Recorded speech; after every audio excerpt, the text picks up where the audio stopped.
Welcome to the boardroom of the National Transportation Safety Board. I am Robert Sumwalt, and I'm honored to serve as the chairman of the NTSB. Joining us today, my colleagues, Vice Chairman Bruce Landsberg, Member Jennifer Homendy.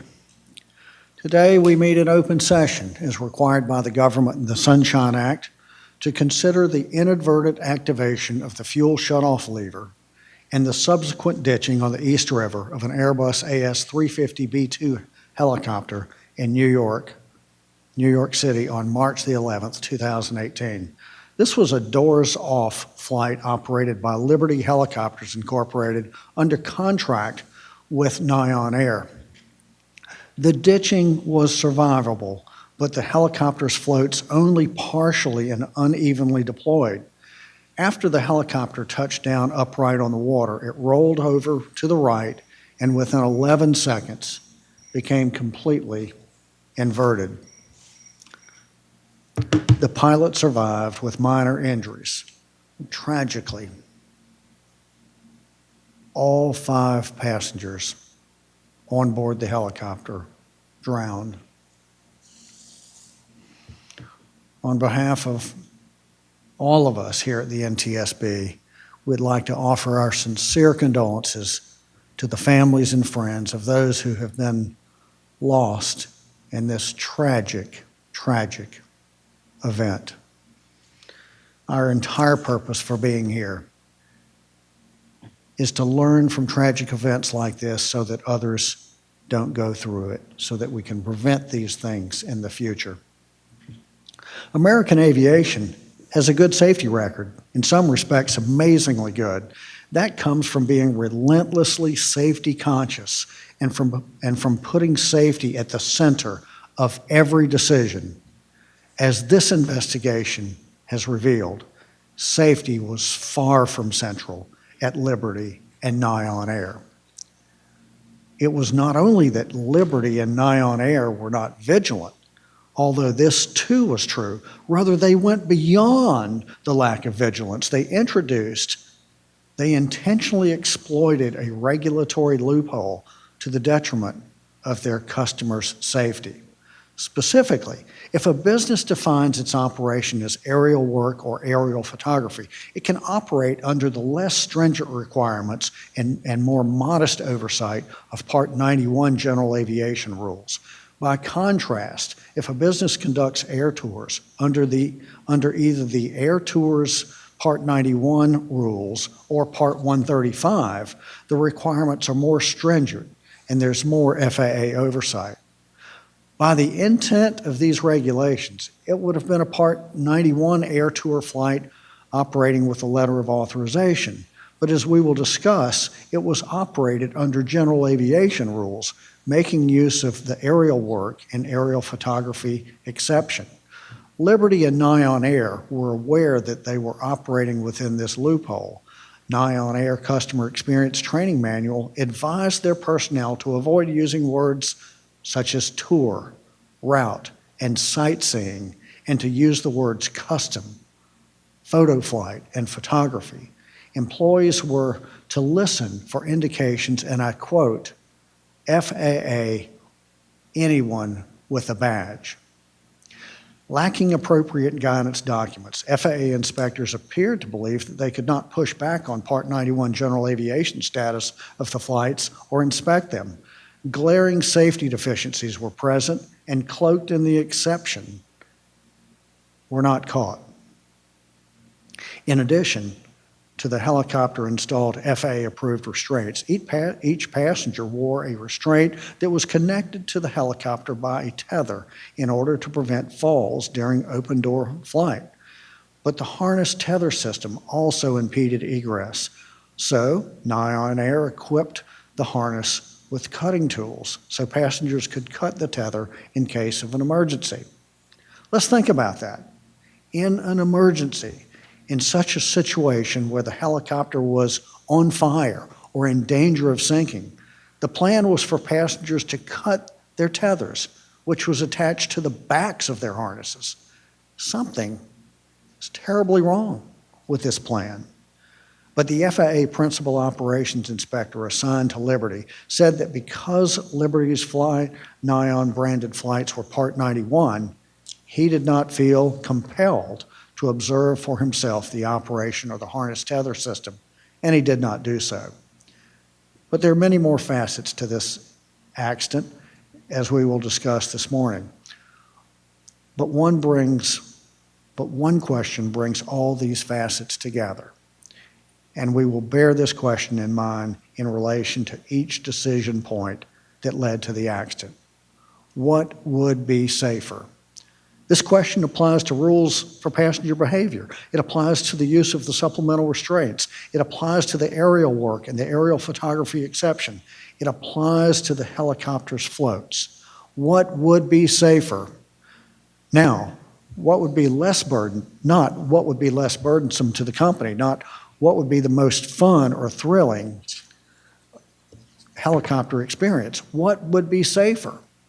A safety management system is an organized business process that maintains this question front and center throughout an organization. It can be the backbone of an effective safety culture. When businesses and regulators stop asking that question, the question of what would be safer, this board sees the tragic results. And today we will work to prevent accidents like this from happening again. In today's board meeting, the staff will present the pertinent facts and analysis that are found in the draft report. They will present draft findings, draft probable cause, and draft recommendations to the board, and then we on the board will ask questions and deliberate to ensure that the report that we adopt today truly provides the best opportunity to enhance safety. The public docket for this report contains over 2,000 pages of additional information, including factual reports of the investigation, a transcript of the onboard image recording, interview summaries, and other relevant material. And that's available at our webpage at www.ntsb.gov. Once finalized, the accident report will also be available on the same website. Now, Managing Director Sharon Bryson, if you'll please introduce the staff. Good morning. Thank you, Mr. Chairman. Good morning. Good morning to the board members. A few announcements. Before we begin, I'd like to ask for those that have not already done so, if you could please silence your mobile phones and other electronic devices. In addition, there are 2 exits from the boardroom here at the front of the auditorium on either side of the dais. If you go down the stairway just underneath the exit sign and through the door, it'll take you into the hallways of the lower level of this office building before you depart the facility. The other exit is the way that you entered the boardroom. Please walk back up the aisle, proceed out the glass doors where you entered, up the stairs and exit through the large glass doors to the outside. Once you've exited, turn left and follow the sidewalk to the end of the street. NTSB staff and security personnel will direct you in the event of an emergency, and we will also direct you when it's safe to return to the boardroom. In addition, there is also an AED device in the lobby of the boardroom if anyone should need that. Security personnel can contact 911 also if needed. If you have any questions or concerns, your safety here while you're here in this meeting is of utmost importance to us, so please don't hesitate to talk to one of the staff members of the NTSB. Seated at the panel this morning, unless otherwise noted, are staff members of the Office of Aviation Safety. On the first row, starting to my right, is Dana Schultz, the Director of the Office of Aviation Safety. To her right is Todd Gunther, the investigator in charge for this accident. To his right is Chahoon Shin, who we know here at the board as Cheech, who is doing airworthiness for us. Emily Gibson is to Cheech's right. She is handling survival factors. And at the end of the table is Dr. William Bramble, who is handling safety management organizational. Directly behind me is Darlene Hatchett from the Office of Safety Recommendations and Communications, and she is the director of that office. To her right is Kathy Silba, our general counsel. To Kathy's right is Jim Ritter, who's the director of our Office of Research and Engineering. To Jim's right is Kathy Gagne, the report writer for this investigation. To Kathy's right is Captain David Lawrence, who's handling operational factors. To his right is Captain Van McKinney, also handling operational factors. In the very back, behind Darlene, is Don Ike, a meteorologist, who is also going to help us with visuals and the timer for the proceeding. To Don's right is Harry Reichel, power plants. To his right is Marie Moeller, aircraft performance from the Office of Research and Engineering. Sean Payne, who is also from the Office of Research and Engineering, who is handling onboard image recorders. To Sean's right is Dr. Mary Pat McKay from Research and Engineering, one of our medical officers. And to Mary Pat's right is Nathan Hoyt from our Office of Safety Recommendations and Communications.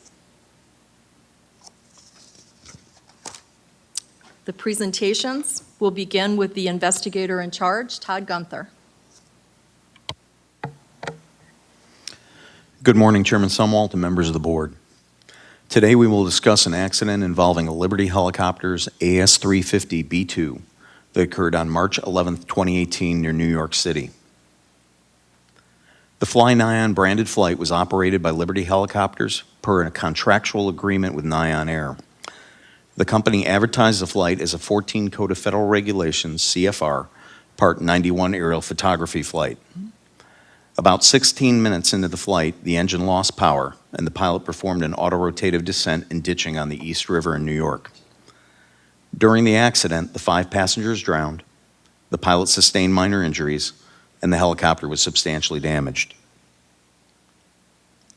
An animation of the accident flight was created to highlight the issues surrounding the flight of the helicopter from just before takeoff until the accident occurs. The animation also contains videos of the accident that were captured by witnesses located near the accident site. The videos are shown at the end of the 5-minute animation. For those of you in the boardroom, if you do not wish to listen to or view the animation and videos, you may exit the boardroom, and those watching by webcast may wish to turn down the volume and turn away from their display. Please play the animation.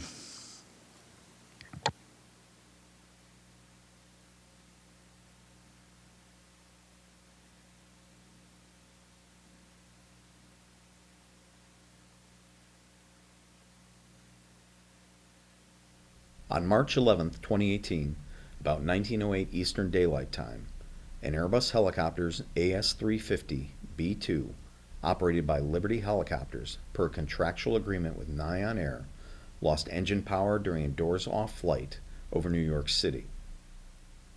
The pilot performed an auto-rotative descent and ditching on the East River, and the helicopter rolled inverted. Both Liberty and Nyan Air considered the flight to be an aerial photography flight. Before departure for the flight, each passenger was restrained by a full-body fall protection harness in addition to the helicopter's installed FAA-approved restraints. The harness was connected to the helicopter by a tether. The harness tether system was intended to keep the passengers from falling out of the helicopter when taking photographs while extending their feet outside the helicopter's open doorways. About 1850, the accident helicopter departed Hilo Kearny Heliport, Kearny, New Jersey, with the pilot and 5 passengers on board for the intended 30-minute local flight. The flight traveled toward the Statue of Liberty at altitudes between 300 and 500 feet above ground level, then flew near the statue and other landmarks before proceeding north up the East River. The pilot radioed the air traffic control tower at LaGuardia Airport and requested a route up the East River to the north end of Central Park. The air traffic controller provided a clearance to proceed with instructions for the flight to remain at or below an altitude of 2,000 feet above mean sea level. Radar data showed that the helicopter then proceeded along the East River and climbed to an altitude of 1,900 feet above mean sea level. The pilot was seated on the right, 1 passenger was in the left front seat, and 4 passengers were in the back seats. 3 floor-mounted engine control levers were located between the 2 front seats. 2 of these controls were the fuel flow control lever and the fuel shutoff lever. As the flight proceeded, the front passenger rotated outboard in his seat, extended his feet outside the helicopter, and leaned back several times to take photographs. Onboard video indicated that each time that the front passenger leaned back, the tail from the tether attached to the back of his harness hung down in the vicinity of the helicopter's floor-mounted engine controls. At 19:05:51, the front seat passenger resumed a more upright seated position, and the tail of his tether appeared to be taut and extended toward the area of the helicopter's floor-mounted controls. The front seat passenger then pulled on the door frame hand grip to adjust his seating position. His tether tail remained taut, but appeared to pop upward as a unit. The onboard video recording captured a reduction in ambient engine sounds about 2 seconds later. The helicopter then began to lose altitude. The pilot said he heard the low rotor RPM alert and saw the engine oil pressure and fuel pressure lights illuminate. About 19:06:30, the pilot turned towards the East River and attempted to restart the engine, but was unsuccessful. The pilot then made a Mayday radio transmission. Preparing for the emergency landing, the pilot found that the fuel shutoff lever was in the up or shutoff position. The pilot realized that the front passenger's tether tail had pulled the lever up, shutting off the fuel flow to the engine. The pilot pushed the fuel shutoff lever down to restore fuel flow, but the helicopter was too low for the pilot to restart the engine. The pilot activated the emergency flotation system about 100 feet above the water.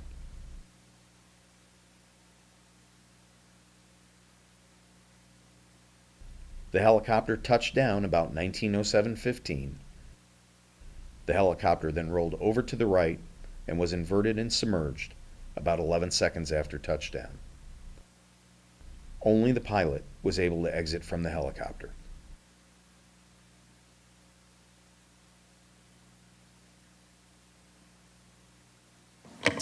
Mr. Chairman, apologies for the volume in the beginning of the video. Would you like us to replay any part of that? I think it was okay, but thank you for offering. Okay, Todd, if you Could would. folks in the audience hear the first part of that? Yeah, so we're fine. Thank you for asking. Okay. Todd? Staff will be presenting the details of the safety issues that were evaluated during the investigation. These include lack of fuel shutoff lever, FSOL protection from inadvertent activation due to external influences such as interference from a passenger, emergency flotation system design, maintenance, and certification issues, the role of the harness tether system in passenger egress, the inadequacy of the review and approval process for supplemental passenger restraint systems, SPRS, following the accident, ineffective safety management in both Liberty and Nyan Air,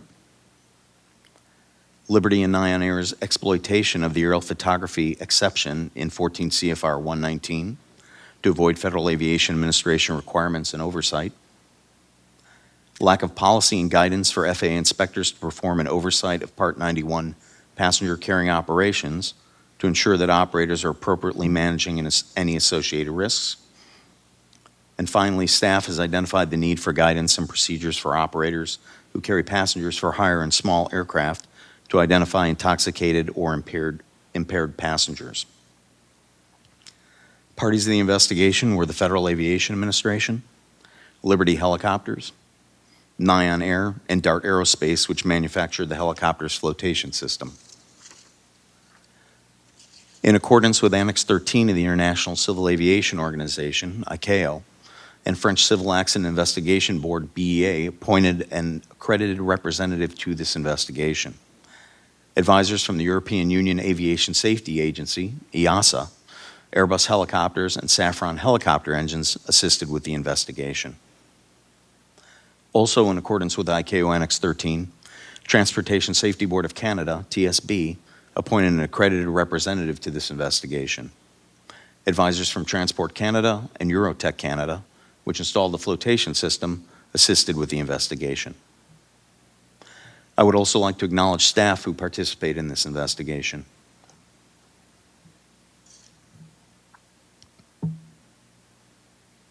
Chairman Sumwalt, this concludes my presentation. Mr. Shin will now continue with his presentation.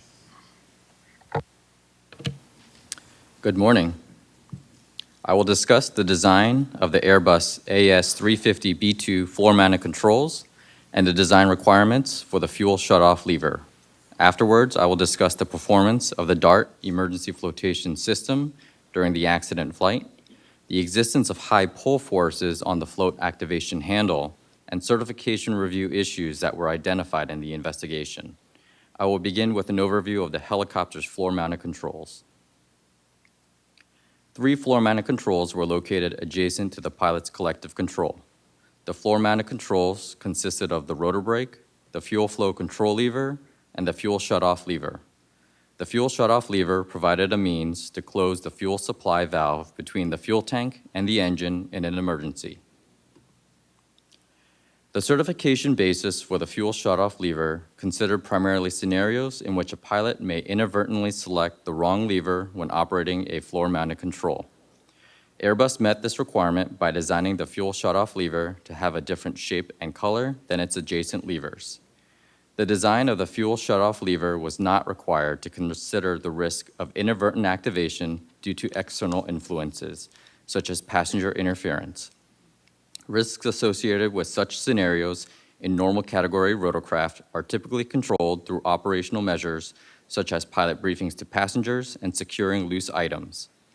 Although the fuel shutoff lever design was not required to protect against external influences, staff believes that a design modification that includes such protection could enhance safety more effectively than continued reliance on operational measures.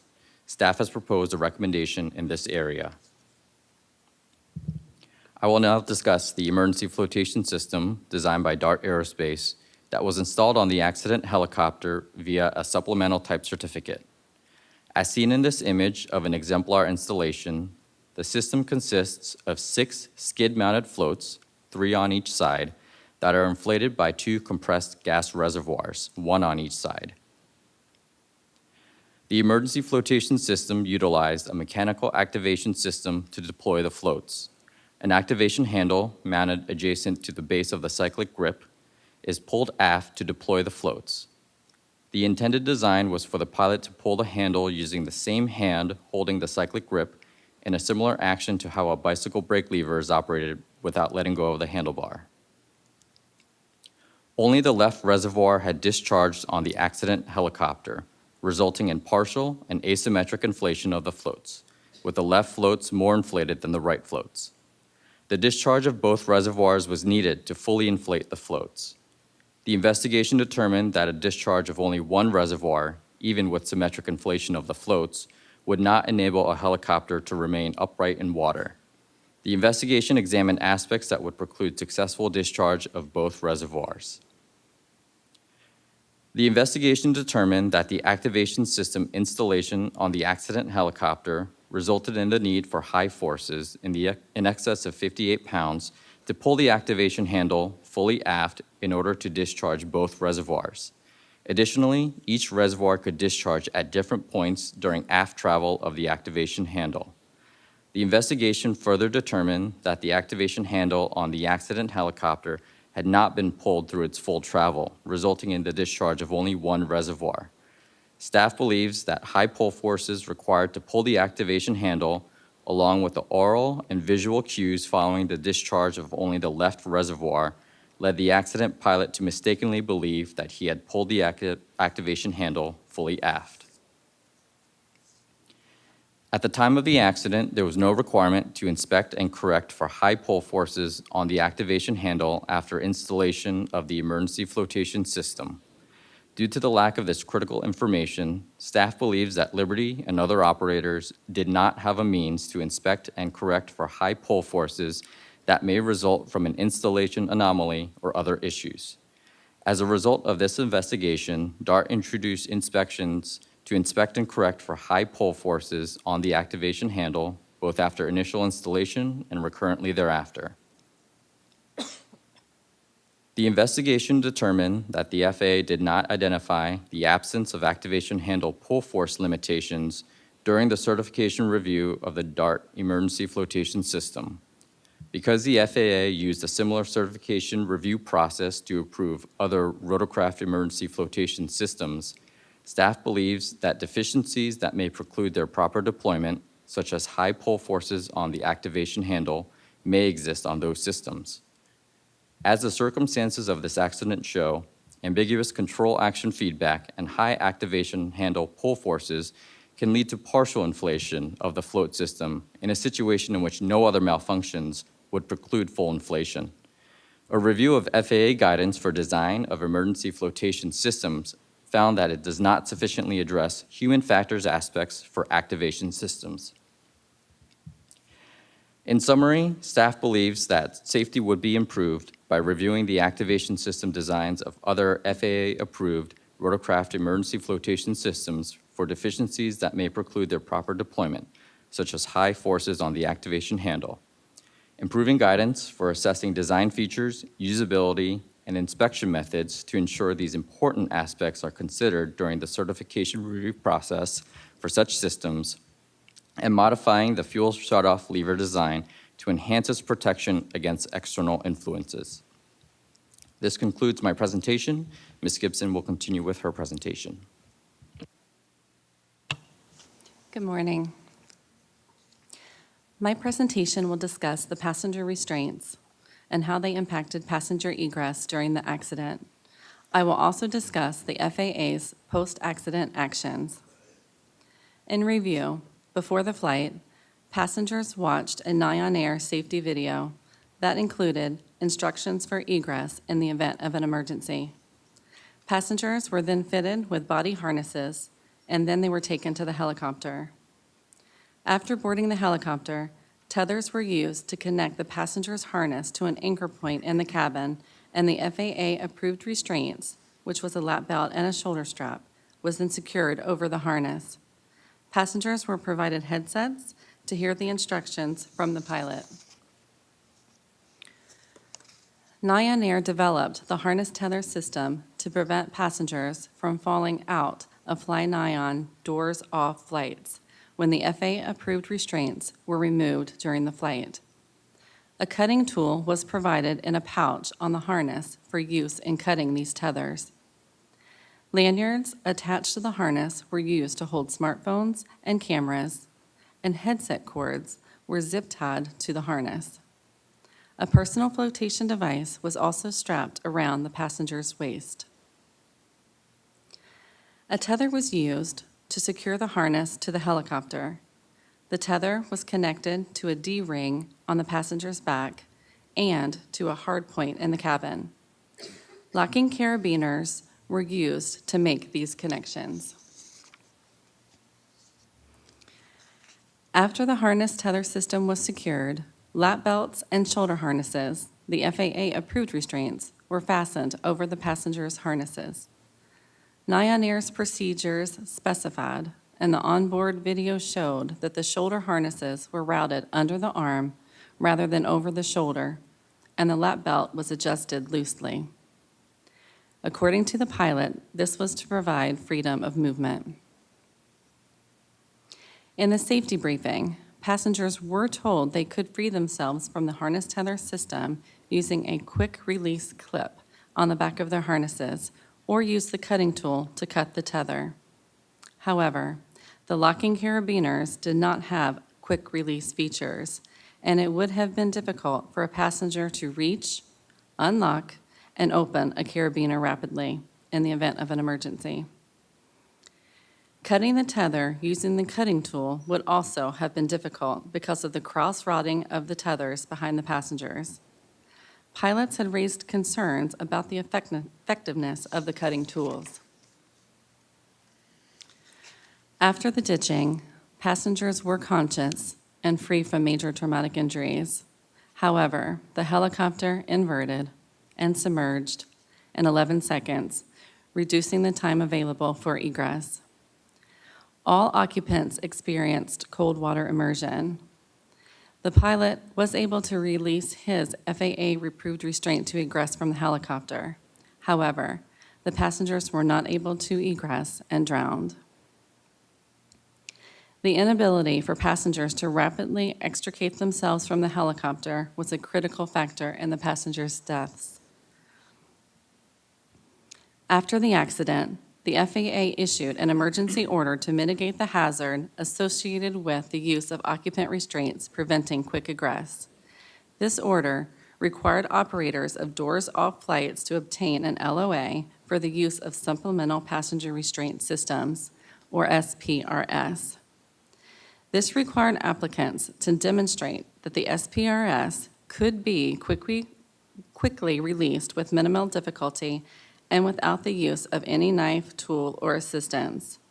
The SPRS also could not impede egress in the emergency and could not require passenger training beyond that of a pre-flight briefing. Although the FAA did provide guidance to inspectors about SPRS, the guidance did not address evaluating the specific need for an SPRS for a given operation, or performing a hazard analysis for an SPRS that considers the specific aircraft installation and the expected operational environment. For example, as this accident demonstrates, the use of the harness tether system in a helicopter equipped with floor-mounted controls presents a risk for control interference. In summary, staff believes the decision to use locking carabiners and cutting tools as the primary means for passengers to rapidly egress from the harness tether system was inappropriate and unsafe. The harness tether system likely contributed to the passengers' fatalities, as it did not allow the passengers to quickly escape from the helicopter. And the FAA's approval process for the SPRS does not address aircraft-specific installation hazards or the potential for entanglement that passengers may encounter during emergency egress. Staff is concerned that current FAA-approved SPRS installations that have not been comprehensively evaluated can result in emergency egress complications, leaving passengers vulnerable to being strained within a helicopter in the event that emergency egress is necessary.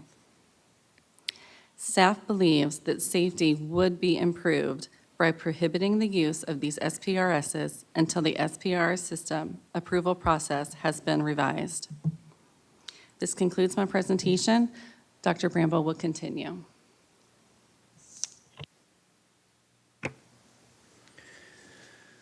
Good morning.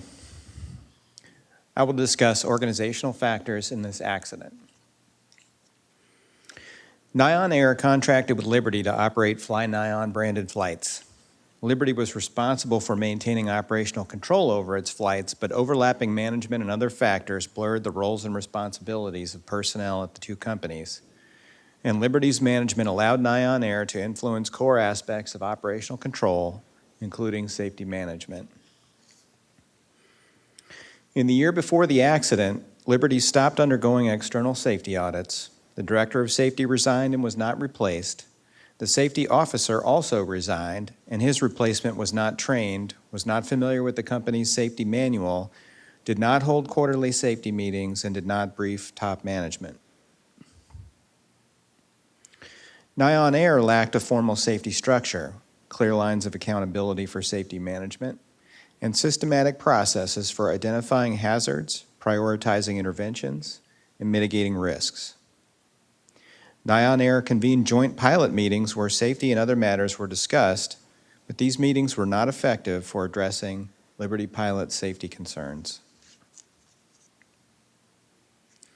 Our investigation showed that Liberty pilots were aware of potential hazards that played a role in this accident, including entanglement of items with floor-mounted engine controls, partial float inflation, difficulty accessing passenger carabiners, and ineffective cutting tools.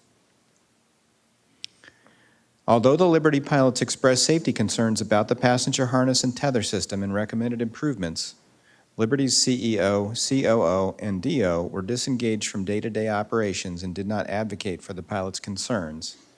And the Nion Air CEO chastised the pilots and deprioritized their concerns. Thus, ineffective safety management resulted in a lack of prioritization and mitigation of foreseeable risks. Safety would be improved by implementing an SMS requirement for all air tour operators. This concludes my presentation. Captain Lawrence will continue. Good morning.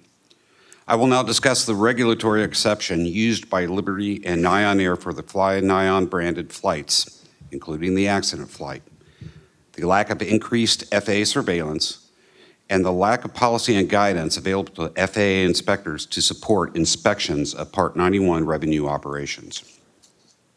As a general rule, aircraft operators conducting commercial operations must become certificated prior to engaging in transportation of passengers or property for compensation or hire. This means they must hold an FAA certificate and operate under the rules of Part 135 or 121.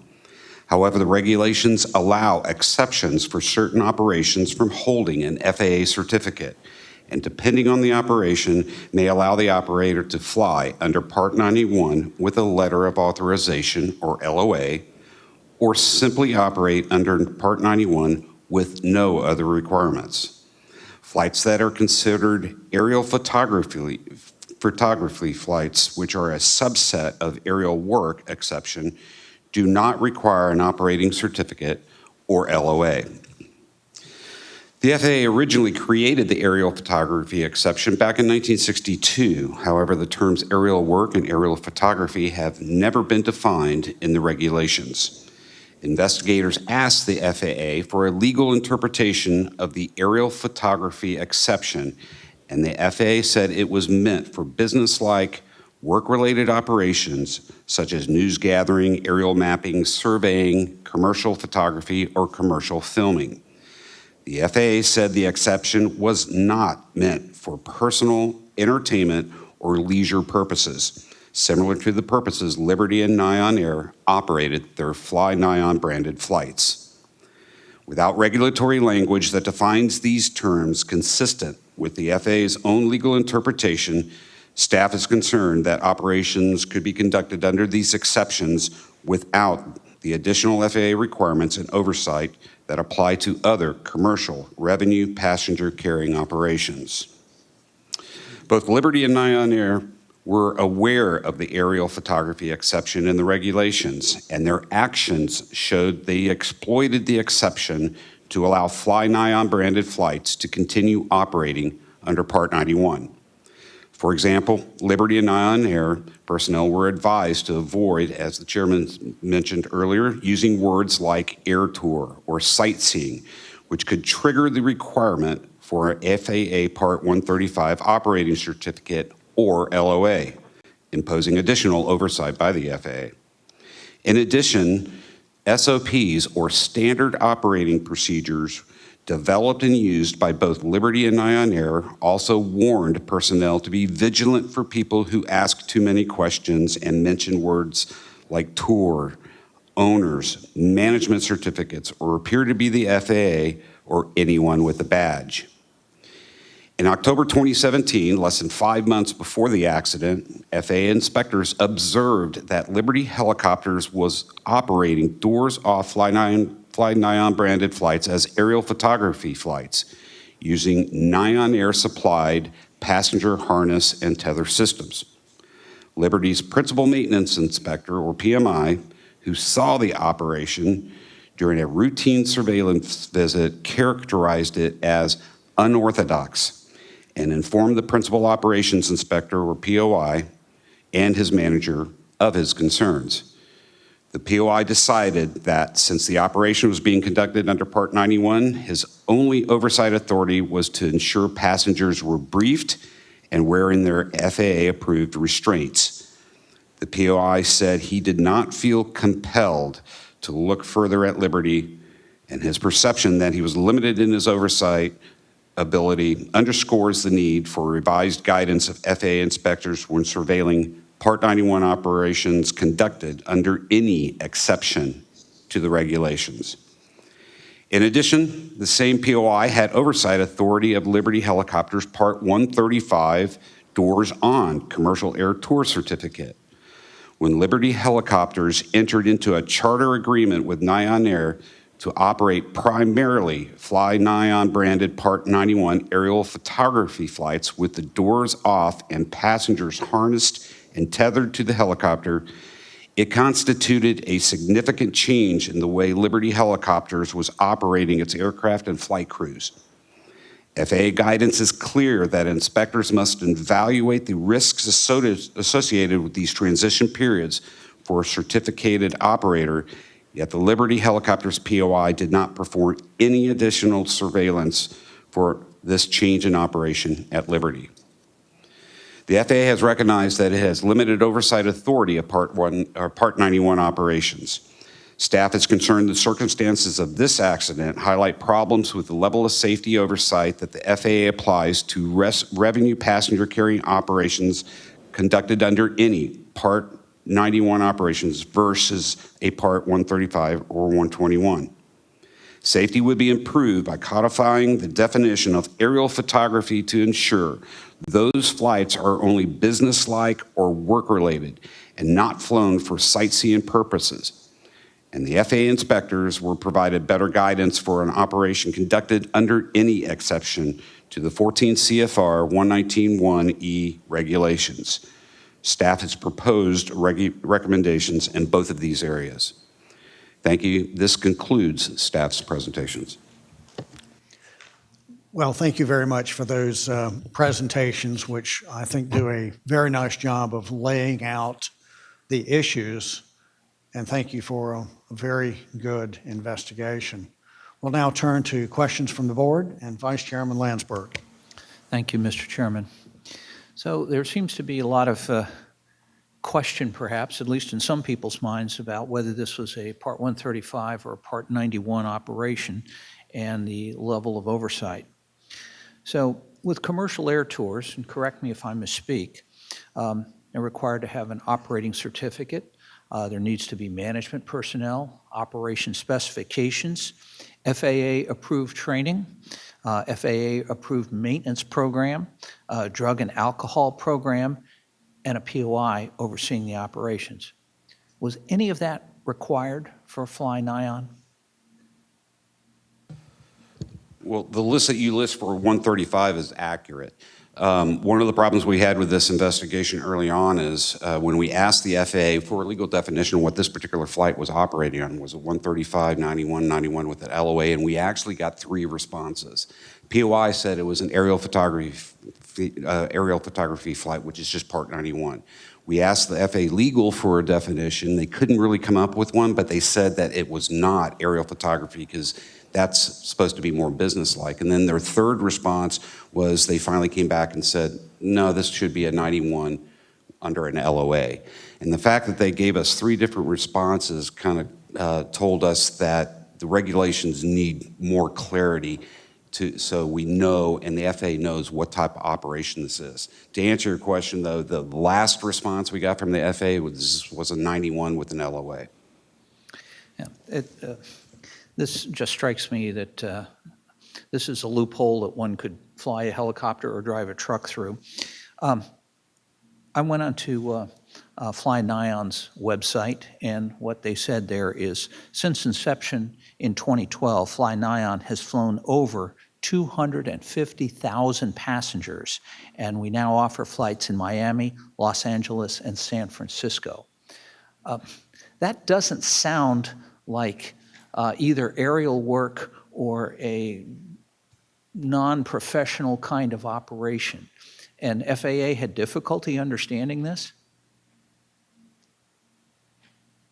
They gave us 3 different responses until they finally gave us the final one that was an LOA.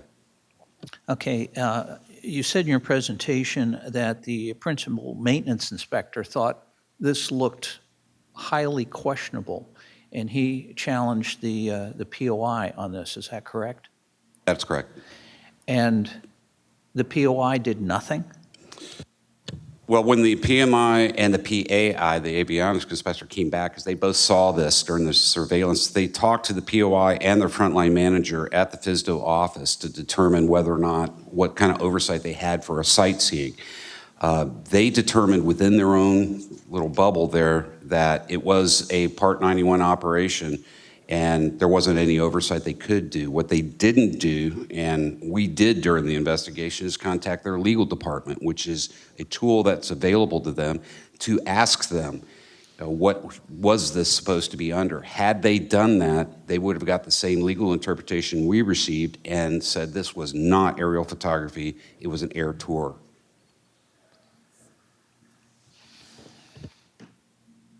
I don't know quite how to characterize this, and as I think both you and Chairman have noted, there was a conscious effort to avoid describing this operation in any fashion that could possibly be construed as a commercial operation. Am I understanding that correctly?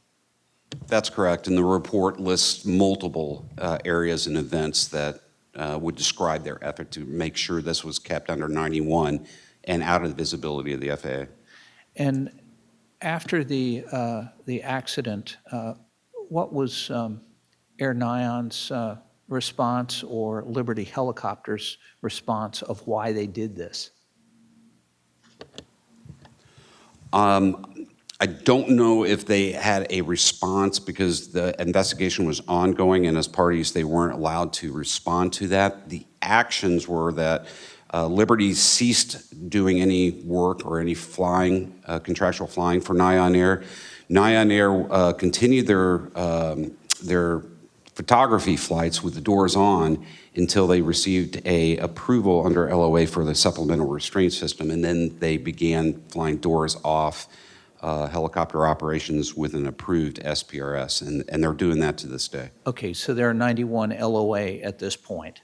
Correct. Nion Air is using an East-West certificate that they are branded as a DBA. Nion Air is a DBA to East-West, and East-West holds the LOA, and they're flying 91 under an LOA right now. So do they still have any of these other requirements levied upon them? Only the requirements for Part 91 LOA, which would be they have to remain within 25 nautical miles, take off and land at the same airport. There's also 91-147 requirements that they have a drug and alcohol program, equipment requirement under 136. So there are restrictions and limitations under 91 with an LOA that apply to them today. Thank you, Captain Lawrence. Thank you, Vice Chairman. Member Hamady. Thank you. I think it's important that we keep in mind, and I always try to do this in board meetings, that not everybody who's watching or who's in the audience is an aviation expert. So we're using a lot of terms like 91, 119, 135, and LOAs. And I think we have to keep that in mind when we're talking about what is going on here so people fully understand how egregious this operation was, and in my opinion, still is today.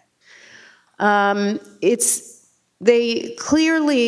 Air clearly used I would go even farther than what some would call a loophole, and just exploited this an opportunity to just avoid federal regulation. And it's my opinion that's exactly what they were doing. They had an LOA. Liberty was operating as Part 135, which was generally for charters at some point. And then at some point, the two companies, Nion Air hires Liberty, and they decide to do these aerial photography operations and avoid regulation. So my question is, how were they a 91 if the contract says they're a they have a charter agreement? That's a very good question. And to get to your first response for the audience, when we talk about Part 91, it's essentially if you go out and a private pilot... I'm going to get to that. I'm sorry. Go ahead on the Oh, okay. Yeah. The charter agreement that Nion Air had with Liberty specifically was charter. Anytime you hear charter, that should be Part 135, like an Yes. air tour. And so the language in that agreement said 135, Part 135.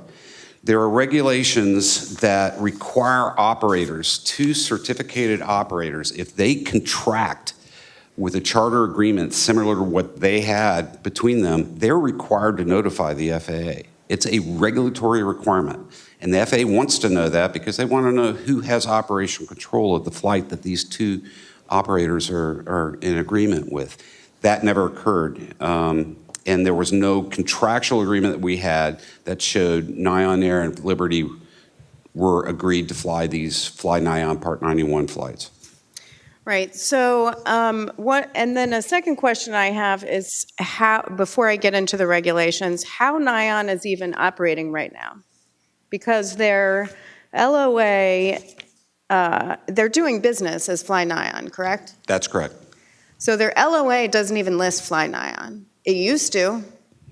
Prior to the accident, Nyan Air did have an LOA. It didn't have anything to do with the particular accident. Totally other operations. Right. Exactly. But prior to the accident, they did have one that listed Fly Nyan as a DBA, but in September of this year, they revised their LOA, and right now, the only agreement that the FAA has for Part 91 LOA is between the DBAs Nyan Air and Foxtrot. Fly Nyan's Fly Nyan at all. It's not listed on their current. Okay, you'd think the FAA would know that. So when it comes to how they're regulated, how are they regulated? Well, so there are different regulations. So there's the certificate under 119, which they claimed they were exempted from because it was aerial photography, which it wasn't. And then there's the safety regulations, 121 for the large carriers, regional carriers, and cargo operations. You've got 125, you've got 135, which is generally charter and commuter, and then you've got 91, which is GA, right? So before this accident, what were the requirements that they were complying with? We have a chart in our draft report. What were they complying with? Basically GA, general aviation requirements, correct? Right. If you own a private airplane. Just like a private airplane, they were aerial photography, just means Part 91, private aircraft. You can go out and do whatever you want. The least restrictive. Least restrictive, yes. Not a lot. So how about 135? What would be the difference there? What would they have to comply with? And then what are they doing now?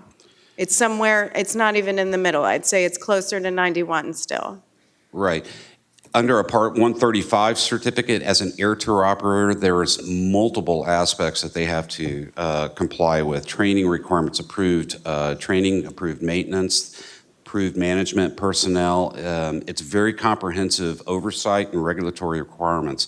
When you move down to Part 91 with an LOA, it's not near as robust, but there are restrictions and limitations that the FAA places on air tour operators operating with an LOA. And then, of course, the bottom one, which was what these operators were operating under with aerial photography, was just Part 91 general aviation. But the restrictions are still extremely limited currently, under 91 with the LOA. Right, they are They're limited. not 135. They are not 135. And I'm going to come back to that in the next round. Thank you, Member Hamady. Ms. Gibson, do you agree that the fact that there were Nyan Air provided harnesses and the tether system, that likely contributed to the passenger fatalities because they were unable to escape the aircraft? So in helicopter accidents that go inverted, disorientation and other effects of cold water immersion. I'm just reading basically what is a proposed finding. So I understand immersion and all that. So what I want to know is, and this is what the finding says, the Nyan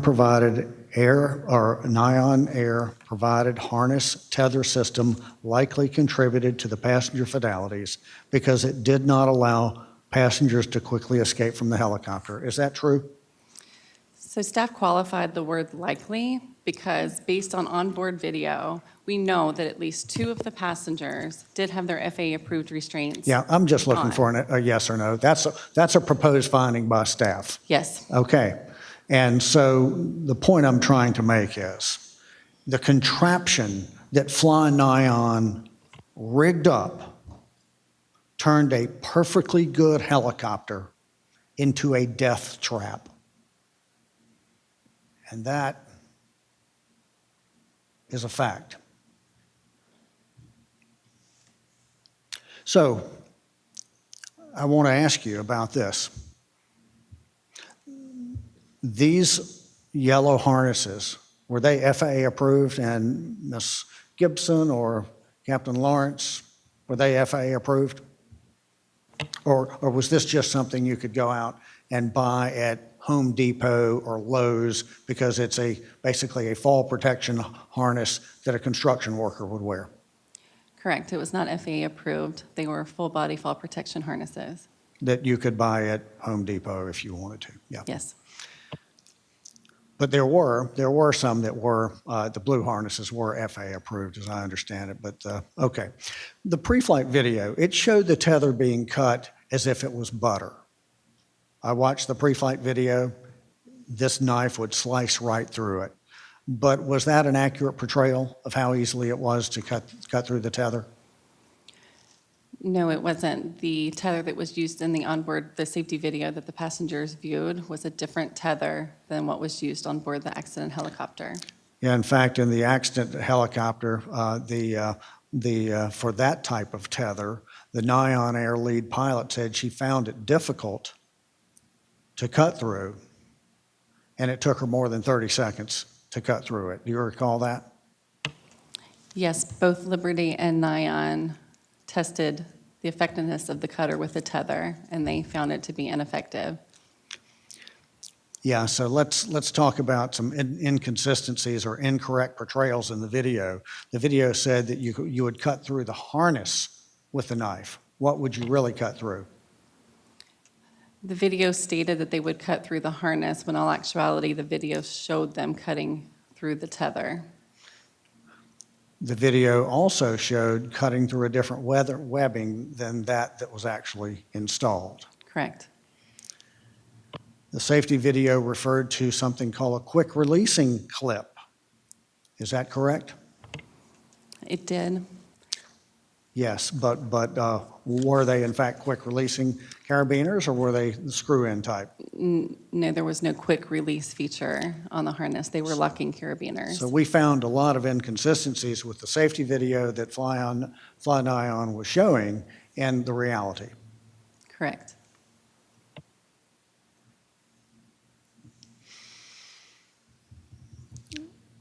The whole reason, and I think I get this, the whole reason for the harness and tether system was to prevent people from falling out of a helicopter. And I tell you what, let me just come back to that. But is that basically what they put it in there for? I mean, they were worried about people falling out of the helicopter.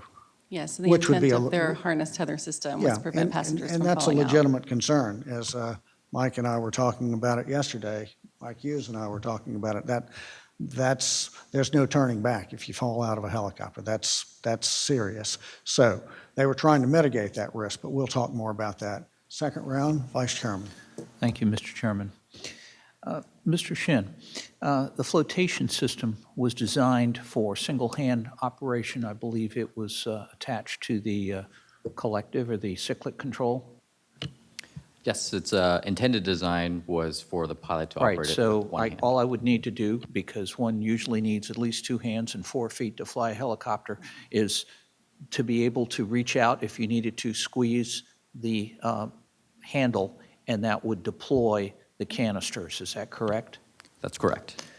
So it was designed for single-hand operation, but it did not fully activate. We had an asymmetrical activation. Why?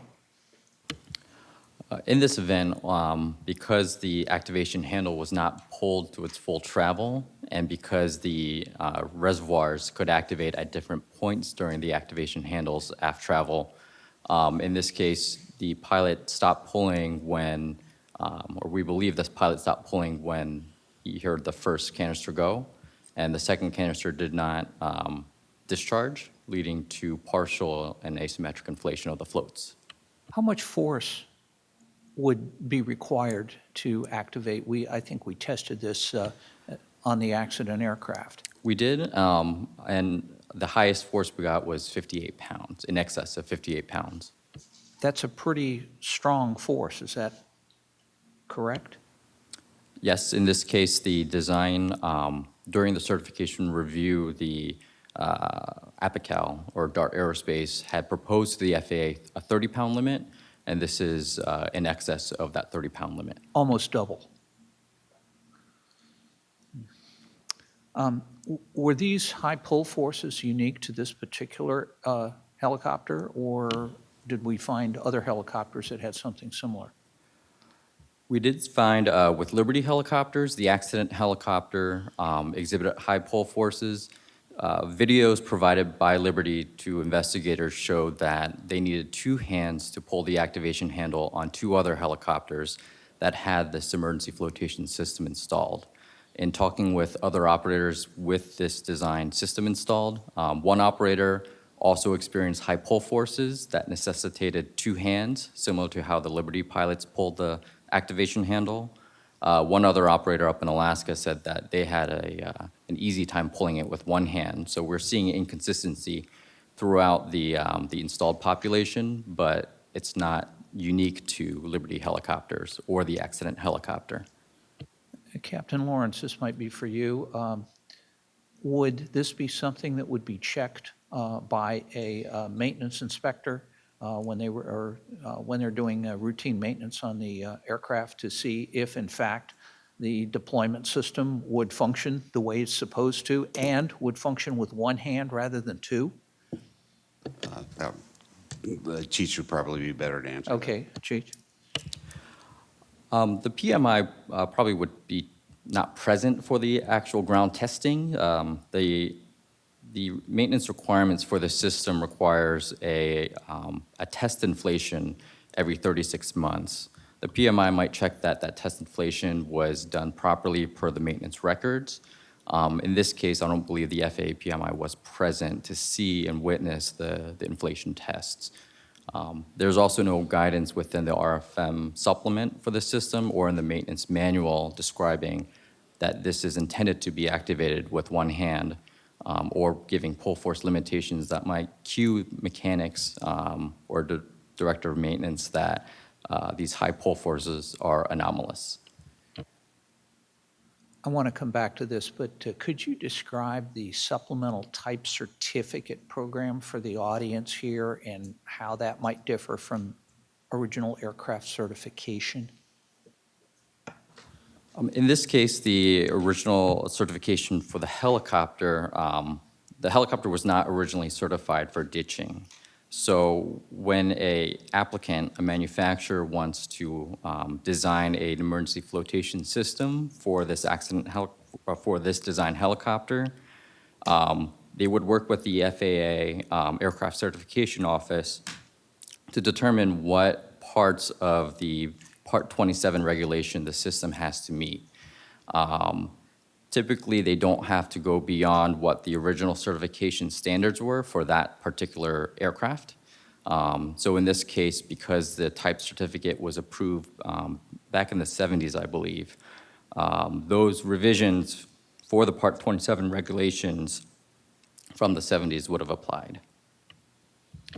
Okay, I'll come back. Thank you. Thank you, Vice Chairman. Member Hamady.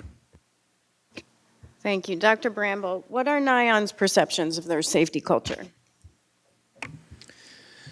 NION Air employees reported that they felt they had a very positive safety culture. Yep.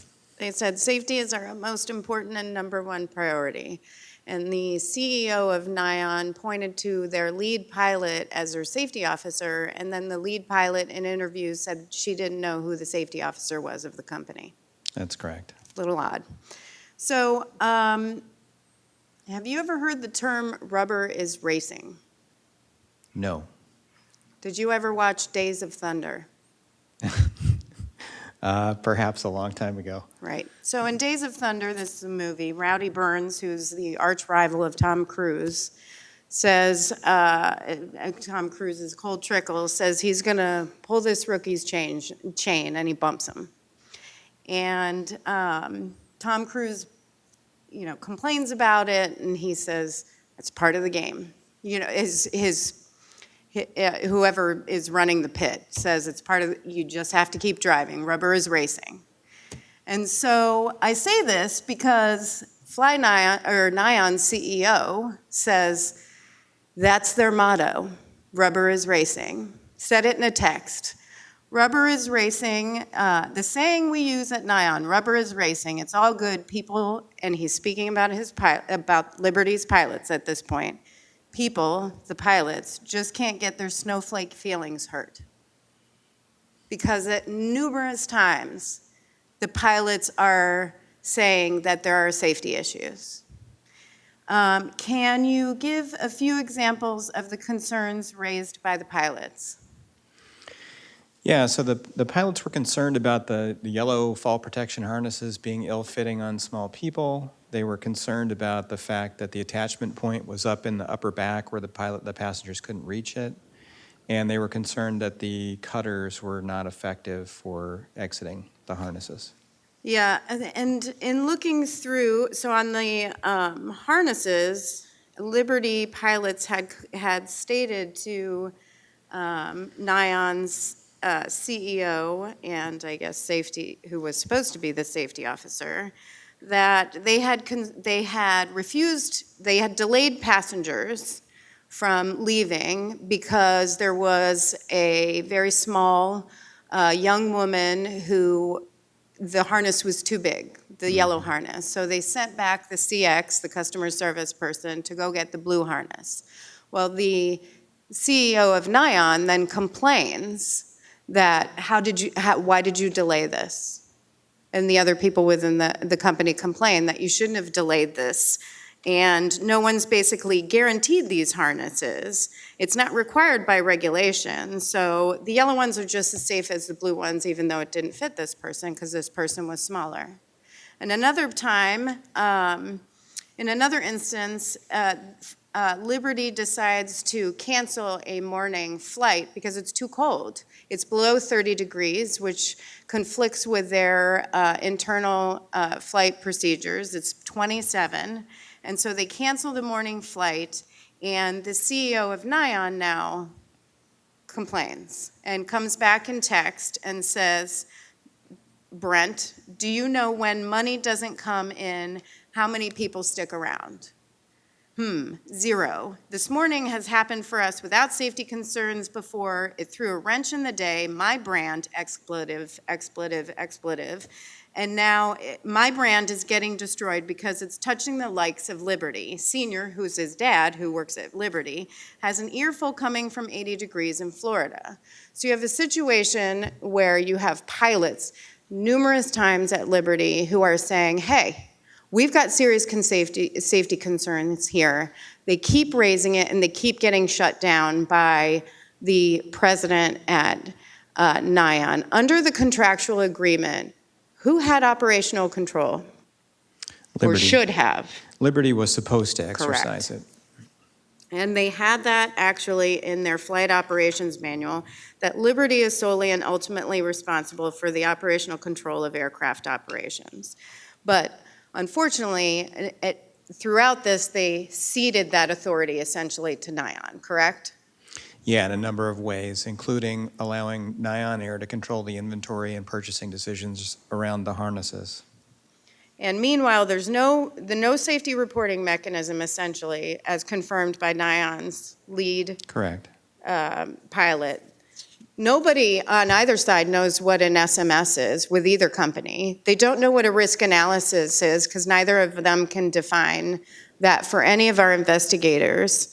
And at some point, they're kicked out of, the pilots from Liberty are kicked out of safety meetings, correct? That's correct. And we'll come back to that.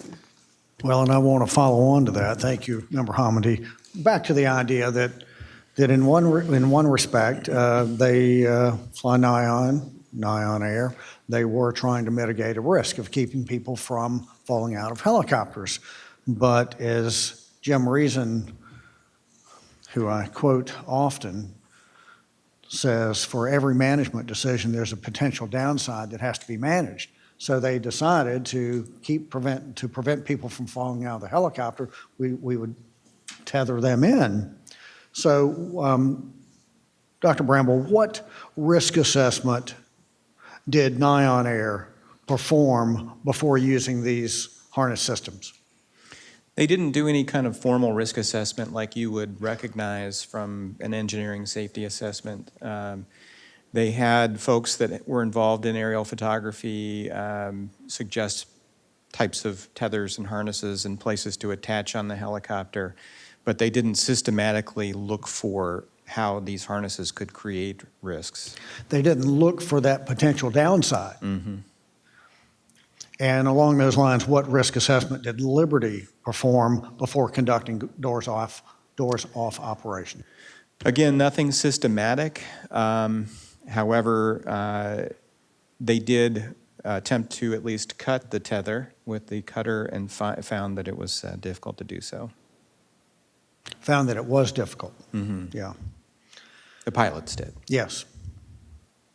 The Liberty Director of Operations said that a flight risk assessment tool, that's something that is widely used throughout aviation nowadays. We score, well, we have the pilot had slept less than 8 hours, so we're going to give that a score. The weather is below these minimums or something, and you come up with a score. Mm-hmm. And I think this board has talked about that in the past.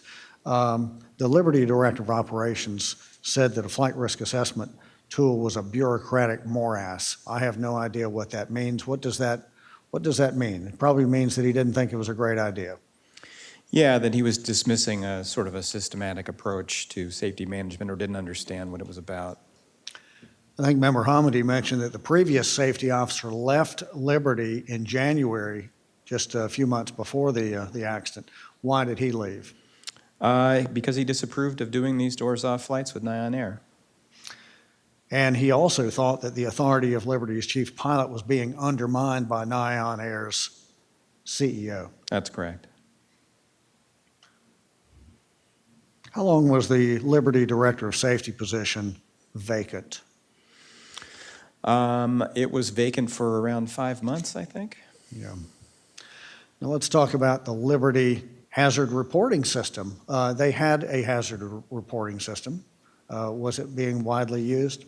No, It was not being used at all, or it wasn't being used. it was not being used. Yeah. That's correct. And I'm going to go back to Dr. Reason, where when he defines a safety culture, one of the attributes of a safety culture that he mentions is a reporting culture. And here is the lack of a reporting culture, because the very tool that they have, Liberty had in place to allow reports, wasn't even being used. What is, maybe Dr. Bramble, maybe Captain Lawrence, what is the TOPS, Tour Operators Program of Safety? What is that? TOPS is an industry safety organization of air tour operators that promulgates voluntary safety standards. Yeah, they're looking for best in class and exceeding the regulatory requirements. And is Liberty, at the time of the accident, were they a member of TOPS? No, they had left the program in early 2017. They left, the reason they stated was to save money. Correct. And in doing so, now here I looked at their 2016 audit that TOPS performed of Liberty, and it was 127 pages in length, so it must have been pretty comprehensive, yet Liberty pulled out to save money. This was a program that was designed to raise the safety bar, and yet they pulled out. That's correct, and that was in large part why they even had a safety manual and a director of safety in the first place. Great. Well, very good. Thank you for the very crisp answers. I appreciate that. Vice Chairman Landsberg. Thank you, Mr. Chairman. I'm going back to floats here for a minute. We know that the right side floats did not inflate. There was an asymmetric inflation. And when the system was originally certified, there was, I guess they used 2 canisters. Was that the idea, that you would inflate one side with each canister? That's correct. The original certification design was without a crossover hose. There was no interconnection between the left and right sides. The left canister would inflate the left floats. The right canister would only inflate the right floats. This would seem intuitively obvious, but just to get it on the record. So an asymmetric deployment would probably be worse than no deployment at all. Is that correct? I guess it depends on whether you talk to someone that says it's better to have that advance warning that one side's has not deployed, so you know that you will capsize, versus not knowing that you have partial inflation and that you will capsize. Okay. So when was the crossover hose added? In 2000, DART added the crossover hose to the design via a service bulletin. And the purpose of the crossover hose was? As per stated in the service bulletin, it was intended to alleviate asymmetric inflation and to allow for all 6 floats to partially inflate when only one of the reservoirs discharges. Did that work? In this case, we had all 6 floats partially inflate, but there was still asymmetric inflation in that, in this case, since the left reservoir discharged, the left side floats were still more inflated than the right side floats. So the crossover hose did not perform its intended function. That appears so, yes. So isn't that in contrast to what the supplemental type certificate requirements are, that whatever you do is supposed to perform its intended function?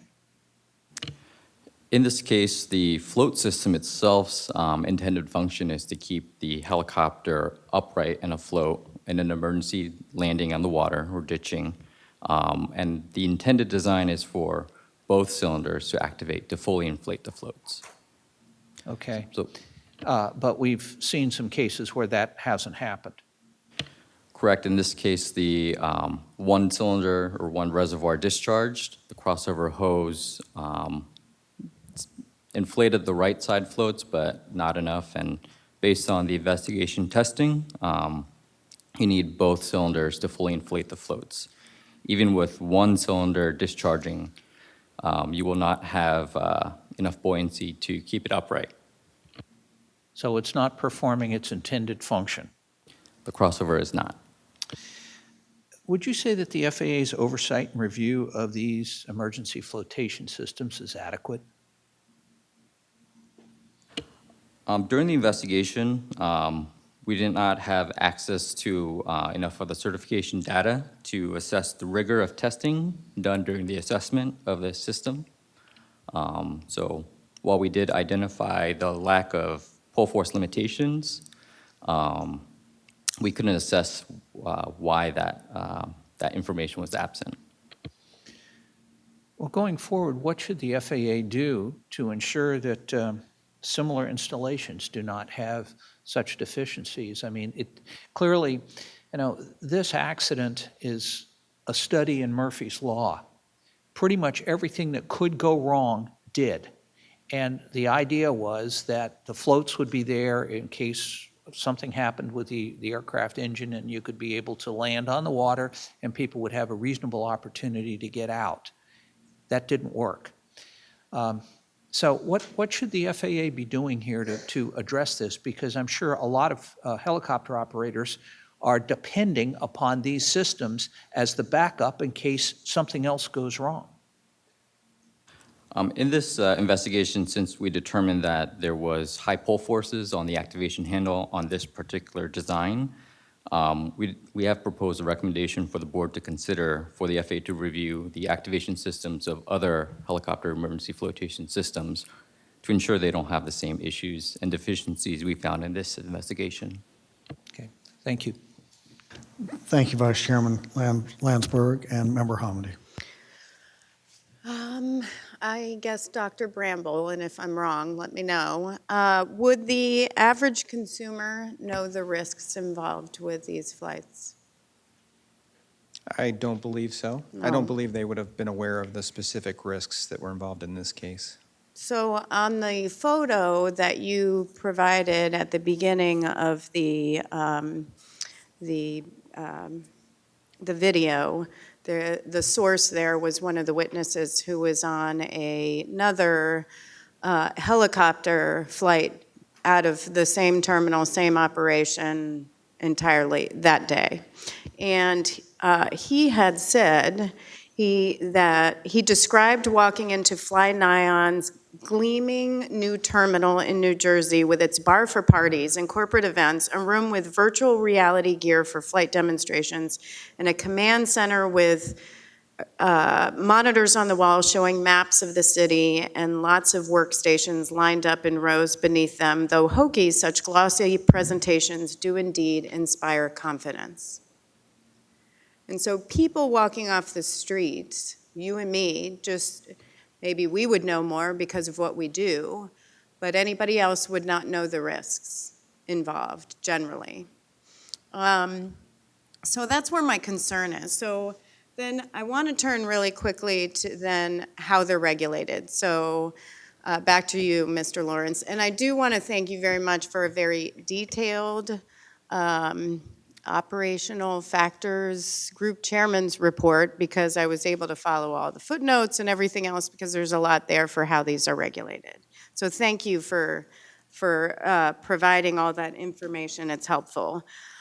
So Part 91 is for GA operations. Bruce has a plane, he for his personal use, so he falls under Part 91. It's personal operations, so it is the least restrictive, but he's not doing anything for hire or for compensation. He's really focused on his own personal use of that aircraft.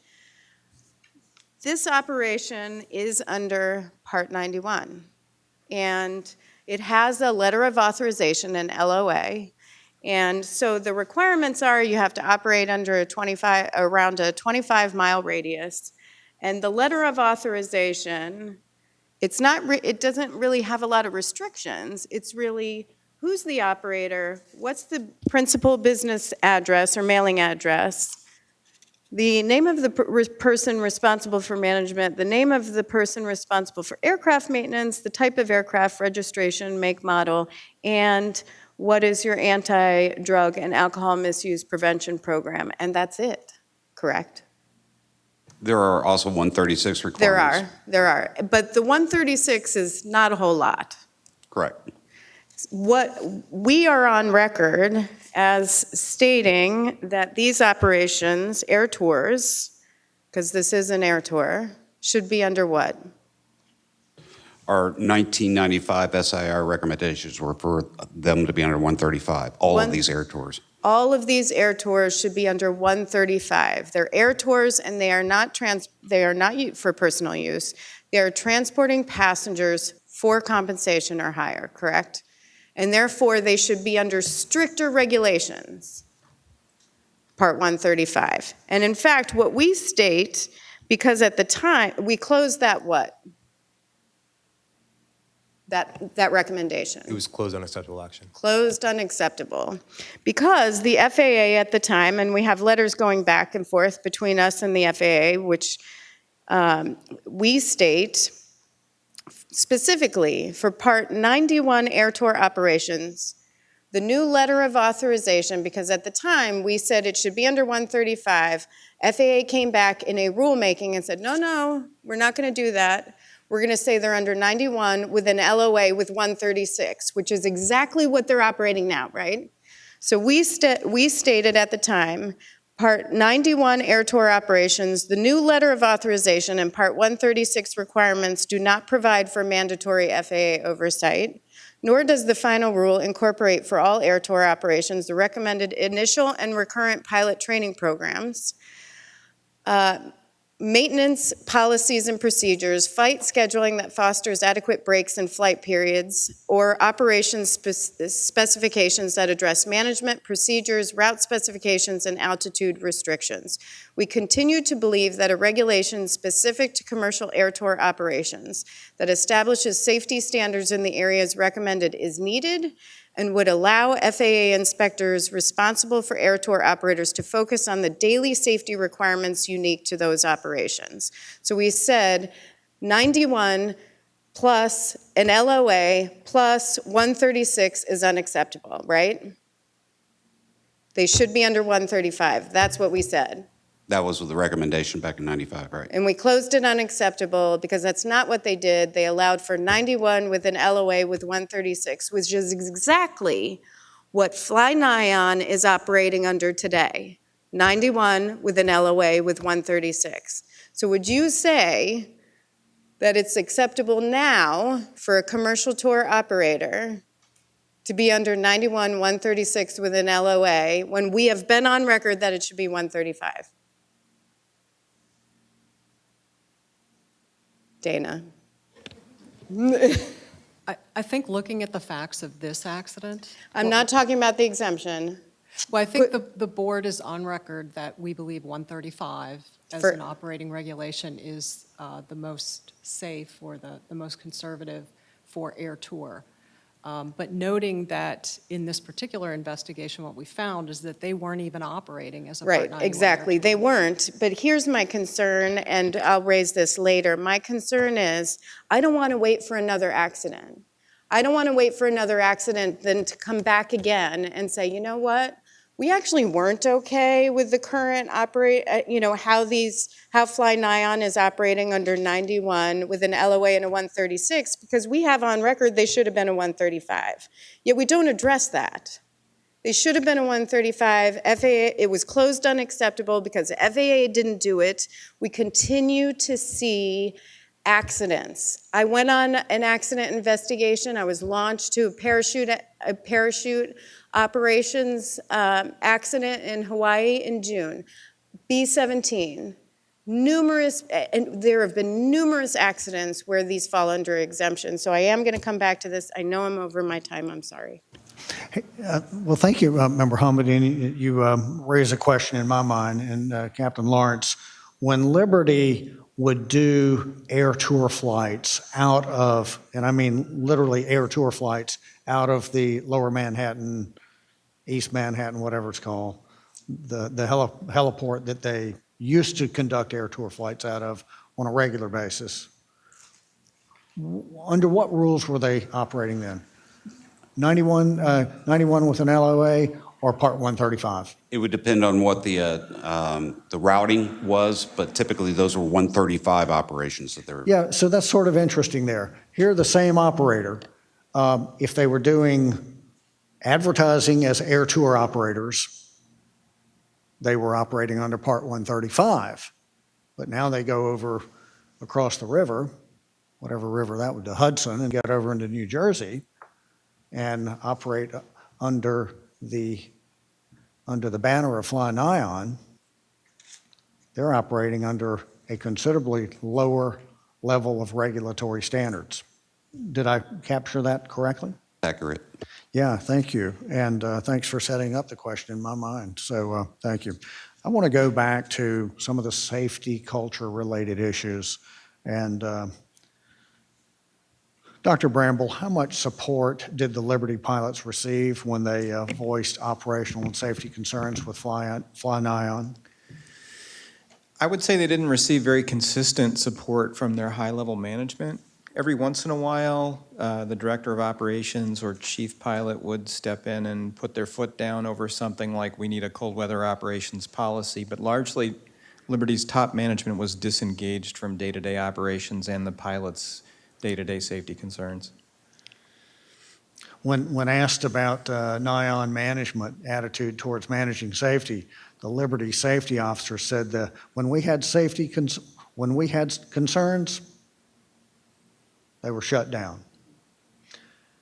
And the director of training for Liberty said that in a January 2018 pilots meetings where Liberty pilots raised concerns, the Nyan Air CEO smitted, it's a new word for me, but smitted the Liberty pilots. What does that word smitted mean? I believe to smite is to strike. Smite, thank you. Mm-hmm. The Liberty safety officer asked if there was pressure from Nyan to operate in a way that was contrary to what the pilot felt was safer, and what was his response? It was one word: absolutely. That comes out of his interview summary, that he felt that there was pressure from Nyon to operate in a manner that when the pilots felt that that was contrary to safety.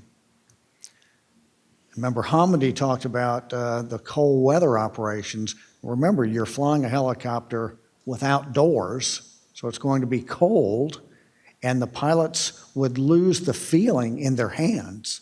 You operate a helicopter with, as the vice chairman said, 2 hands and 4 feet. Maybe the other way, too. Maybe the other way around. You don't want to lose the feeling in your hands. And the CEO put pressure on Liberty, saying that they should not turn down flights, that Liberty needed the money. And how was he defined as the Nyon Air CEO was defined as throwing a what? Throwing a fit about this, that they canceled flights because it was below their agreed upon weather minimums. I'll cut it off there. I'll go to Vice Chairman. Captain Lawrence, I read a quote off of Fly Nyon's website here earlier that they were very proud of the fact that they were flying 250,000 passengers in 3 areas. Have we had any discussion with the FAA as to why they don't think this is a commercial operation? And how would they justify that? That may be a rhetorical question, I don't know, but. Well, in their final response to us to definitively say the operation was a Part 91 with an LOA, they brought us no justification on how they got to that.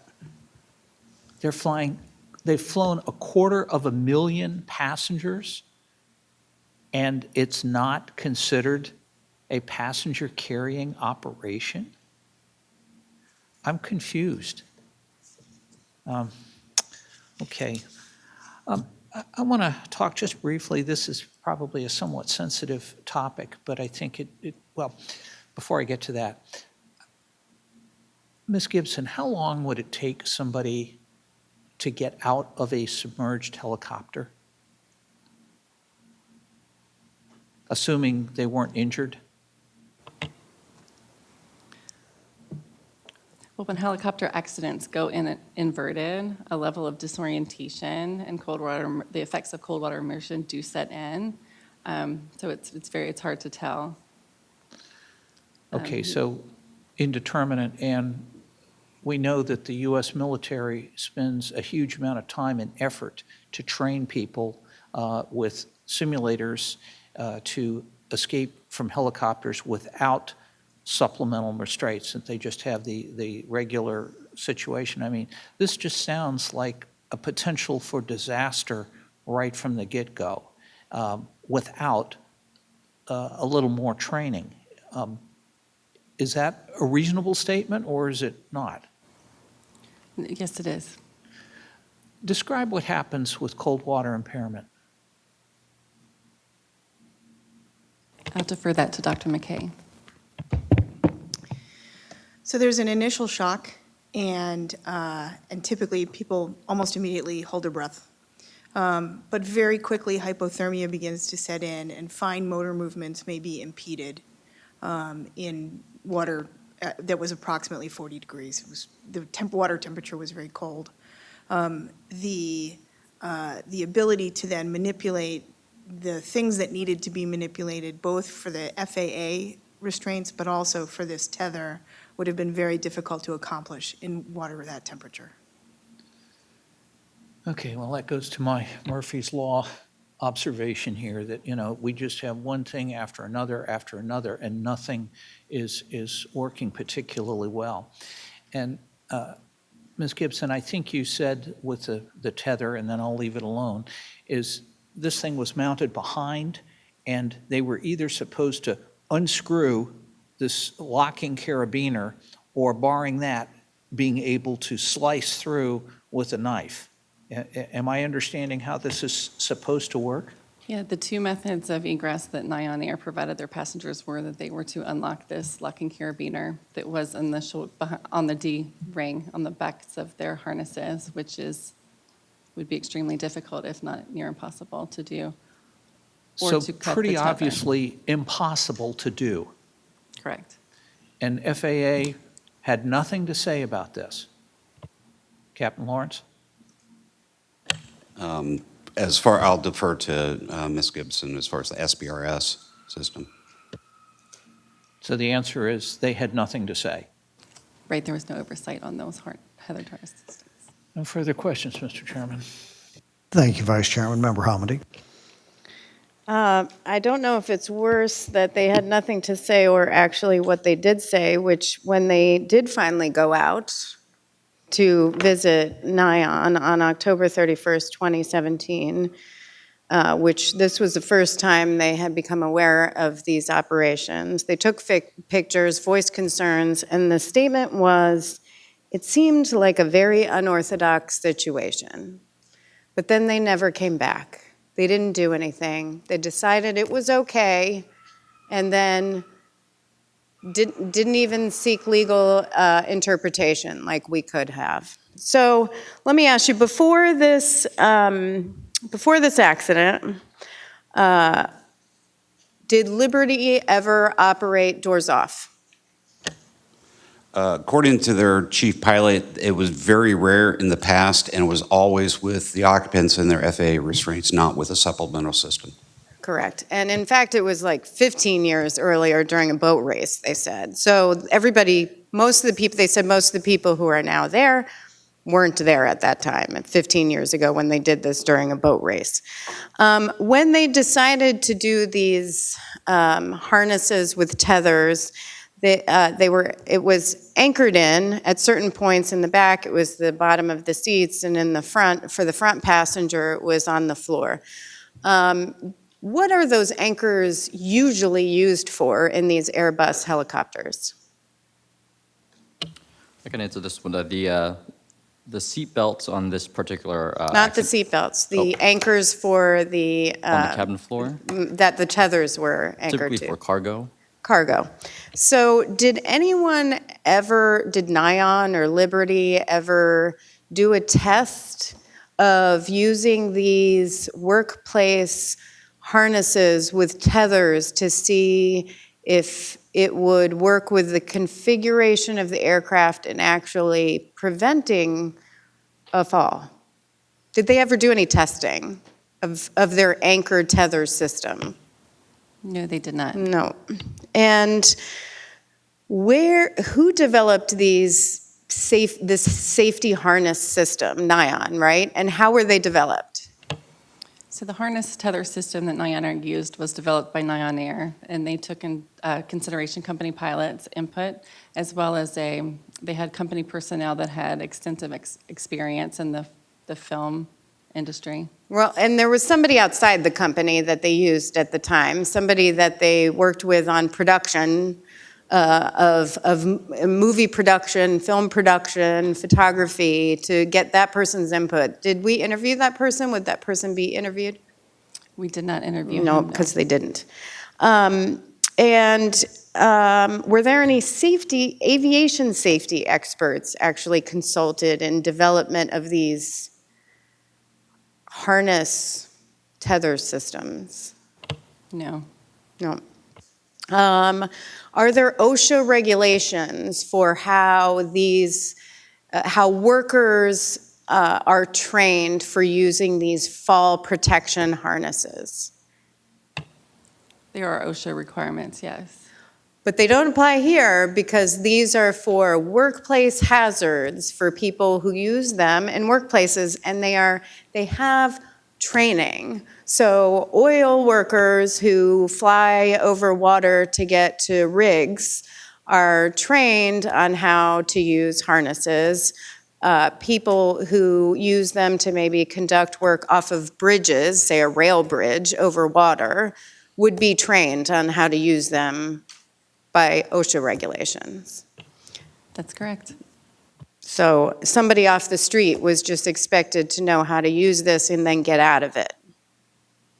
In how many seconds did that helicopter get submerged? It went inverted in 11 seconds. 11 seconds for inversion. So they were supposed to, and then on top of that, and what we haven't talked about really quickly, because I only have 30 seconds in this round, headsets. Have we looked at the headset issue in other accidents where headsets may have gotten tangled and didn't pull out of their anchor point? We do have a recommendation on headsets. So, I mean, and what is that? Do we know?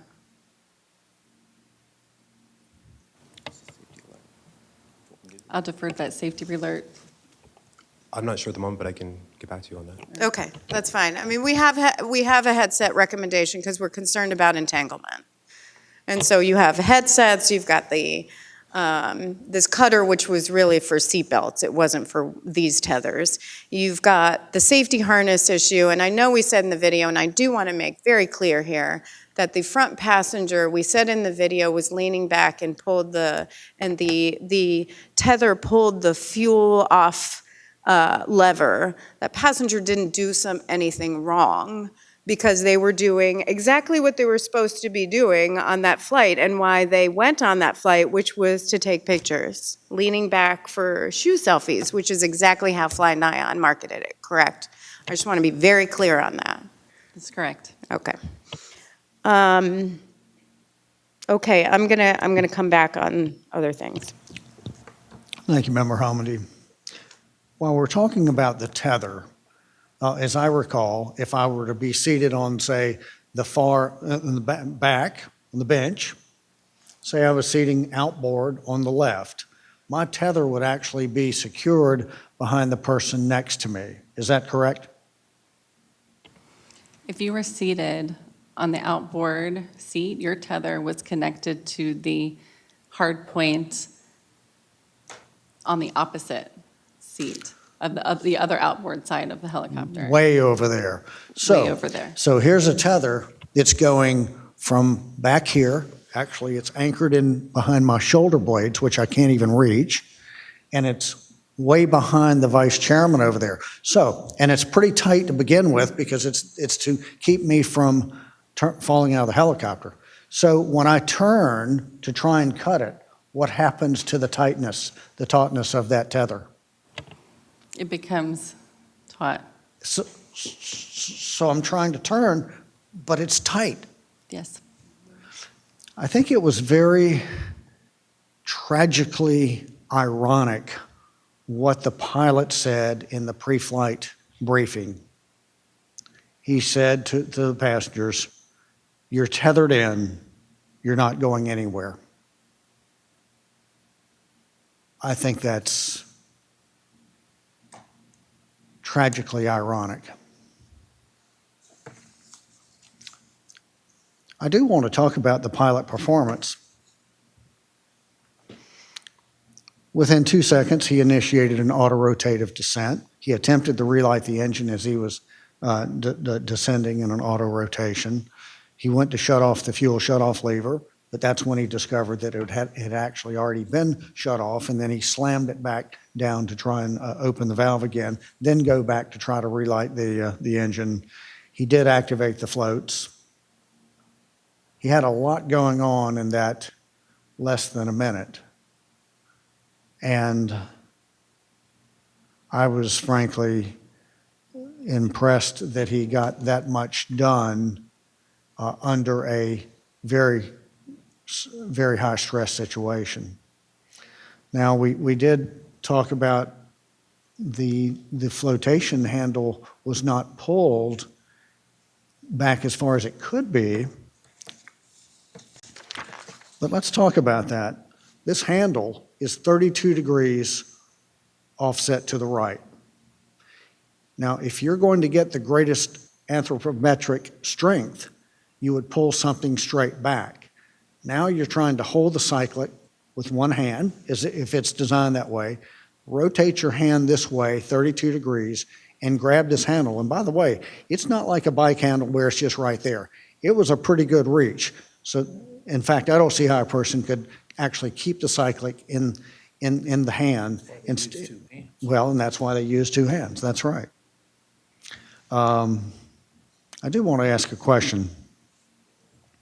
Anyway, we did say that he did not pull the handle far enough, but it required 58 pounds of force to pull it far enough to inflate, to activate both of the reservoirs versus the design of 30, which the Vice Chairman's already pointed out is nearly double. I do want to ask a question. The ground speed at touchdown was about 20 to 24 knots. The recommended speed to land with the floats extended is 10 knots.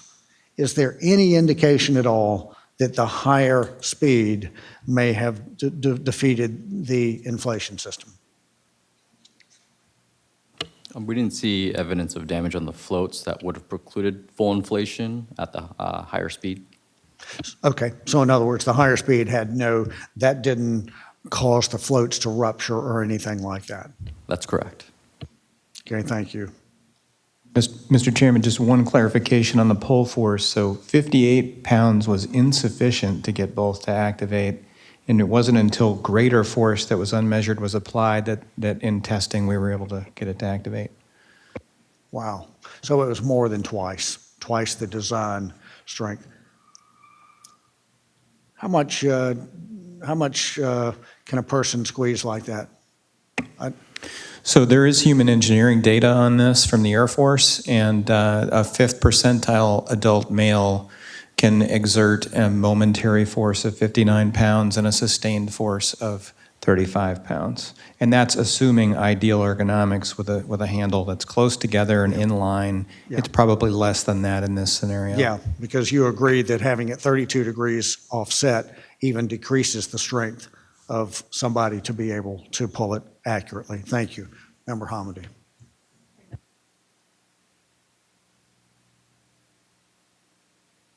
Good. All right. After the accident, the FAA issued an emergency order regarding supplemental passenger restraint systems for doors-off flight operations conducted for compensation or hire. And it prohibits the use of such systems unless they can be released quickly in an emergency during flight operations. So this EO, emergency order, applies to all operators and pilots of doors-off flights for compensation or hire. Not just passenger carrying, it applies for all for compensation or hire, correct? Yes. Okay, so, but then in addition to it, it says if you're gonna, the order prohibits passenger carrying doors-off flight operations for compensation or hire unless the passengers use the seatbelts. I'm paraphrasing the seatbelts, FAA-approved restraint systems. Correct. Okay. So it says you can't use these restraint systems unless you unless you get a letter of authorization, an LOA, which was separate from their operating letter of authorization. So Nyon Air, after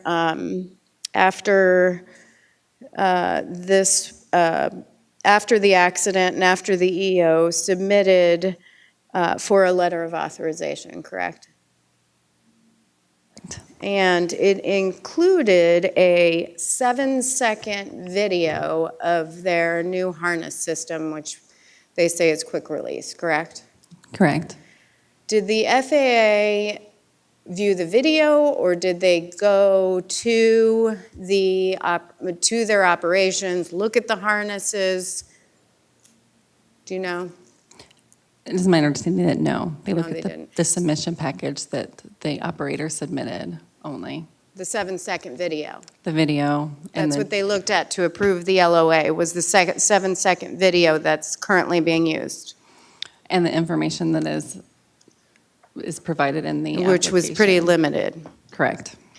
And so were the new harnesses tested by FAA, or was it just sort of a similar, hey, these are used for search and rescue, Now we have tethers that, or not tethers, that are more releasable. We don't use the carabiners, the harnesses. The harnesses were not tested, no. No, not tested. So 7 seconds.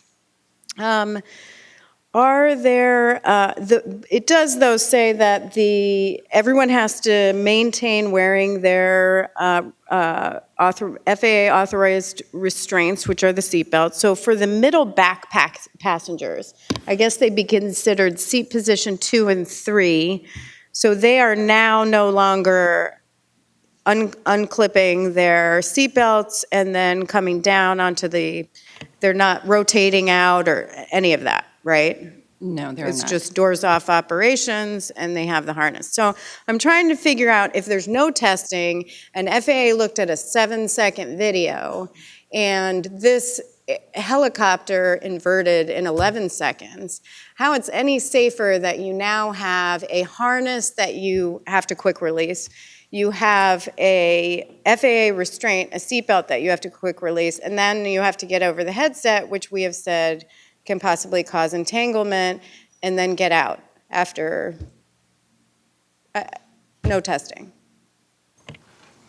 That's right, and that's why we have the recommendation to the FAA to modify their current SPRS LOA process, because we found it inadequate. Okay, so, and that set me up for why did we find it was inadequate, and what do the staff's what are the staff's recommendations for improving the emergency order or this approval process?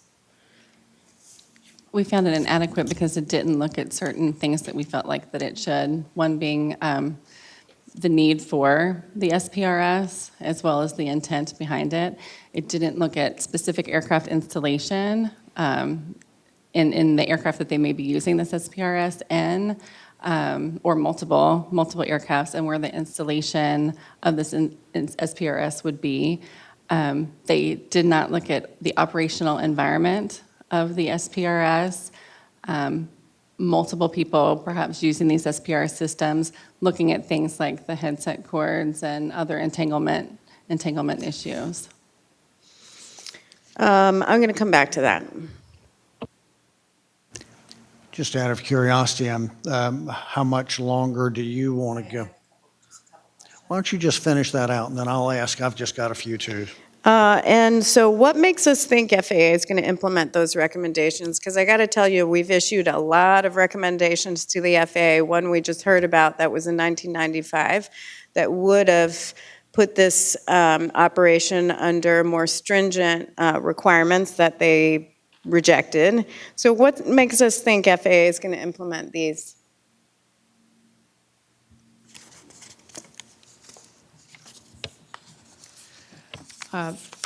We do have concerns that this be acted on quickly.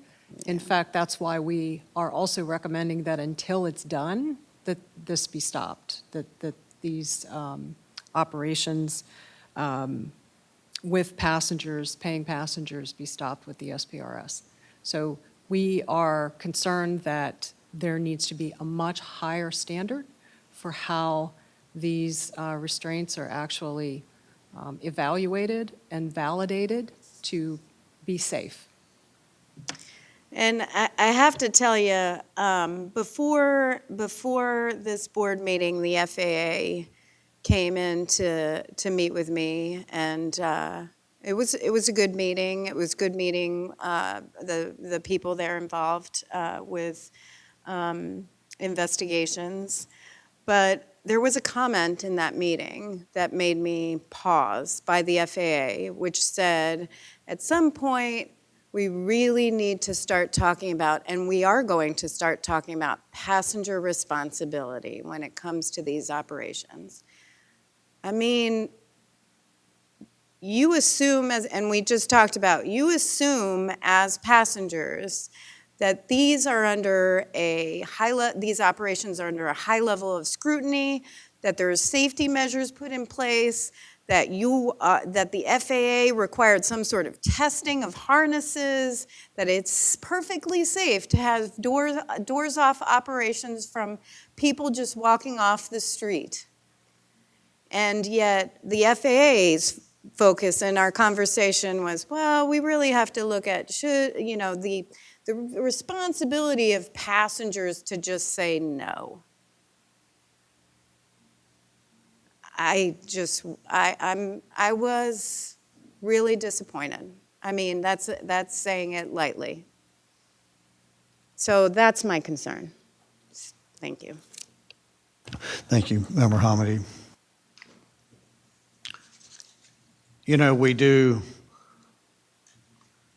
point out sometimes our frustration with the FAA, but I do want to acknowledge that we issued an urgent safety recommendation on March the 19th. It was an urgent rec, and I think it's very important that the NTSB be able to react quickly on things like this. And we came out with an urgent safety rec within 8 days of the accident. The FAA did, to their credit, on March 22nd, they came out with their own emergency prohibition. And so I want to acknowledge that. I want to point out the importance of the NTSB acting quickly. And I want to acknowledge that the FAA did act quickly as well. But there's more work that needs to be done. And we will talk about that when we get into our recommendations. I just want to close out with a couple of questions. Sean Payne, thank you for your good work on the recorders. I talked to you yesterday briefly about this. The Aperio unit, so as I understand it, Airbus helicopters a few years ago, in fact, it was probably around 2014. 2014 is when they started as standard equipment installing the Aperio Vision 1000 as standard equipment? Yes, starting with the AS350. Starting with that. And they caught heat. I remember people telling me that they caught heat for doing this as standard equipment because some people said they didn't want it. But Airbus said this is the right thing to do, and we want to put this in helicopters so that there can be a flight data monitoring program. But what was the status of the Aperio unit on this on the accident helicopter? So we determined that this particular unit suffered a software failure. Was running an old version of software on board the camera that was had an available update from the manufacturer of the camera to alleviate this problem. And the software or the firmware update was available, but are you saying that Liberty just did not install it? In fact, no, they did not install the update. And in fact, the director of maintenance, I believe, was unaware of the camera's existence. They did not even know that there was this equipment on board the helicopter that could provide valuable information about how their flights were being conducted, not only by having a camera to go back and watch how these flights are being flown, but it would capture data as well, parametric data. That's correct. It would have been similar to a basic flight recorder. They didn't even know that it was there. They did not update it. So as a result, the last recorded data on this box was, what, July of 2014 or so? That's correct. So we got no data out of this. That's correct. Well, that could possibly speak to the way that Liberty Helicopters was being operated at the time. Are there any further questions from my colleagues? We're going to take a break. We'll come back at 11:45. We're in recess.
If everyone would please be seated, we'll begin in about 1 minute.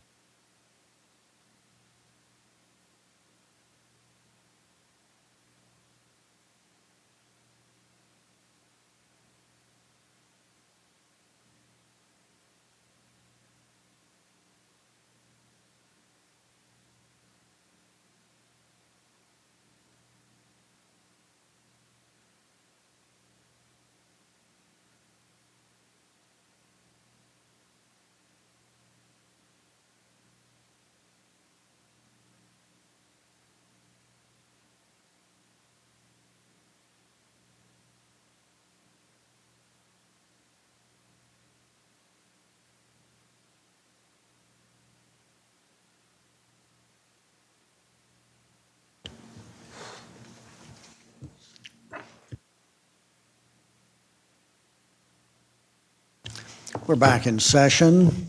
And do either of my colleagues have any additional questions for the staff at this point? Great. Well, Ms. Bryson, if you'd please read the proposed findings. Yes, sir.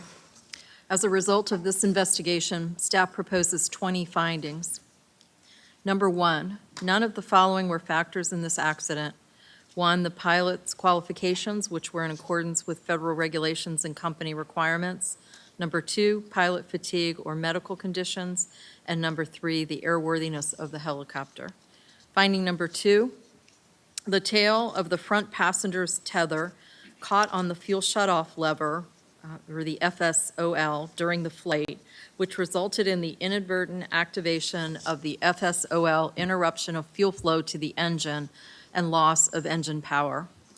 Number three, the pilot auto-rotated the helicopter successfully and pulled the emergency flotation system activation handle to deploy the floats at an appropriate time. However, the floats inflated partially and asymmetrically.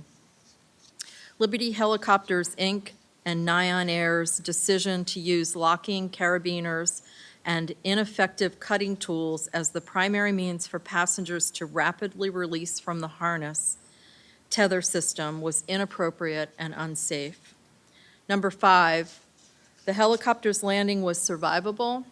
However, the Nyan Air provided harness tether system likely contributed to the passenger fatalities because it did not allow the passengers to quickly escape from the helicopter.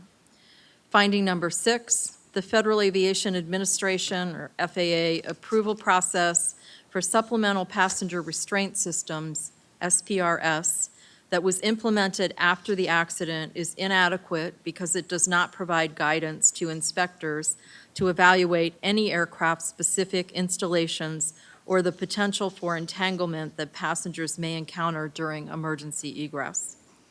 Finding seven, although the crossover hose in the accident helicopter's emergency flotation system design did not perform its intended function to alleviate the asymmetric inflation of the floats during a single reservoir discharge event, buoyancy stability testing showed that even symmetric distribution of the gas from only one reservoir would not enable the helicopter to remain upright in the water. Finding number eight, in the absence of information from DART specifying pull force limitations for the emergency flotation system's activation handle, Liberty and other operators lack a means to inspect for and correct high pull forces that may result from an installation anomaly or other issues.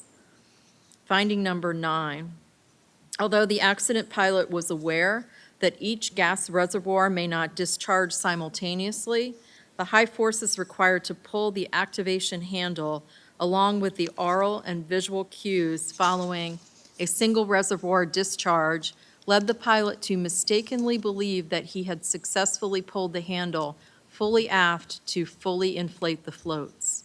Finding number 10, the Federal Aviation Administration's certification review of the emergency flotation system design installed on the accident helicopter did not identify DART's omission of an activation handle pull force limitation. Thus, the FAA's reviews of other approved emergency flotation system designs may not have identified similar omissions. Finding number 10, improved guidance for aircraft certification offices for assessing design features, usability, and inspection methods that ensure successful deployment of an emergency flotation system could help ensure that these important aspects are considered during the certification review process for such systems. Finding number 12, through their repeated lack of involvement in key decisions related to Liberty Helicopters' operated fly-Nyan flights, Liberty's managers allowed Nyan Air personnel, particularly Nyan Air's chief executive officer, to influence core aspects of the operational control of those flights. Finding 13, ineffective safety management at both Liberty Helicopters, Inc.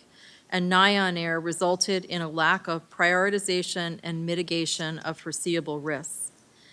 Number 14, Liberty Helicopters and Nyan Air exploited the exception at Title 14 Code of Federal Regulations 119.1 E43, allowing aerial photography flights to be operated under Part 91, thereby avoiding the additional Federal Aviation Administration requirements and oversight that apply to commercial air tours conducted under either Part 135 or Part 91 with an air tour letter of authorization. Finding number 15, without regulatory language that defines the terms aerial work and aerial photography to include only business-like, work-related aerial operations, operators may attempt to take advantage of the exception at Title 14 Code of Federal Regulations 119.1 E43 to carry revenue passengers for personal, entertainment, or leisure purposes without the additional Federal Aviation Administration requirements and oversight that apply to other commercial revenue passenger carrying operations. Finding 16, the Federal Aviation Administration Principal Operations Instructor assigned to oversee Liberty Helicopters, Inc., did not conduct additional surveillance of Liberty's operations after being made aware of its fly-Nyan flights and failed to ensure that Liberty was appropriately managing the risks associated with the significant change in operations. Sorry, I misspoke. It's inspector and not instructor. Thank you.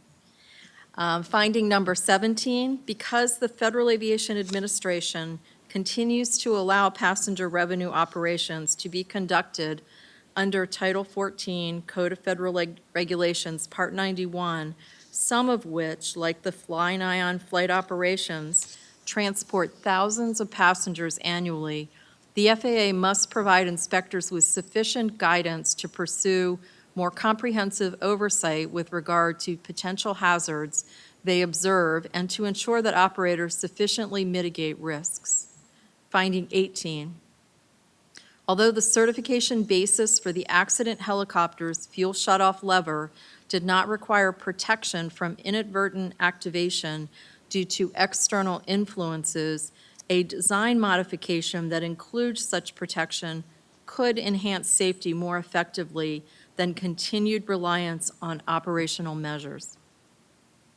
Finding 19, the risk of the Nyan Air provided harness tether system, tether tail, becoming entangled with the floor-mounted fuel shutoff lever existed independently from passenger intoxication and most likely depended primarily on the passenger's positioning in the cabin.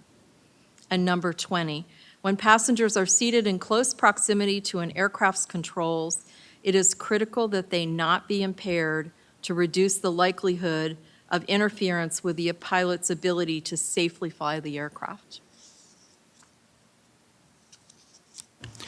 Thank you, Ms. Bryson, for reading those proposed findings. Are there any proposed amendments other than the one that I proposed? Great. I'd like to make a motion. And just for your reference, what I'm about to motion is what we distributed. Why are you shaking your head? No, Kathy. Okay. See, I do pay attention. What I'm going to propose is exactly what we emailed out yesterday afternoon. My motion is that for finding 5, we strike the word likely. So finding 5 will be amended to read as follows. The helicopter's landing was survivable. However, the Nyon Air provided harness tether system contributed to the passenger fatalities because it did not allow the passengers to quickly escape from the helicopter. There's my motion. Is there a second? Second. It's been seconded by the Vice Chairman. Discussion. So really what we're doing is taking the word likely out. We're trying to say it did.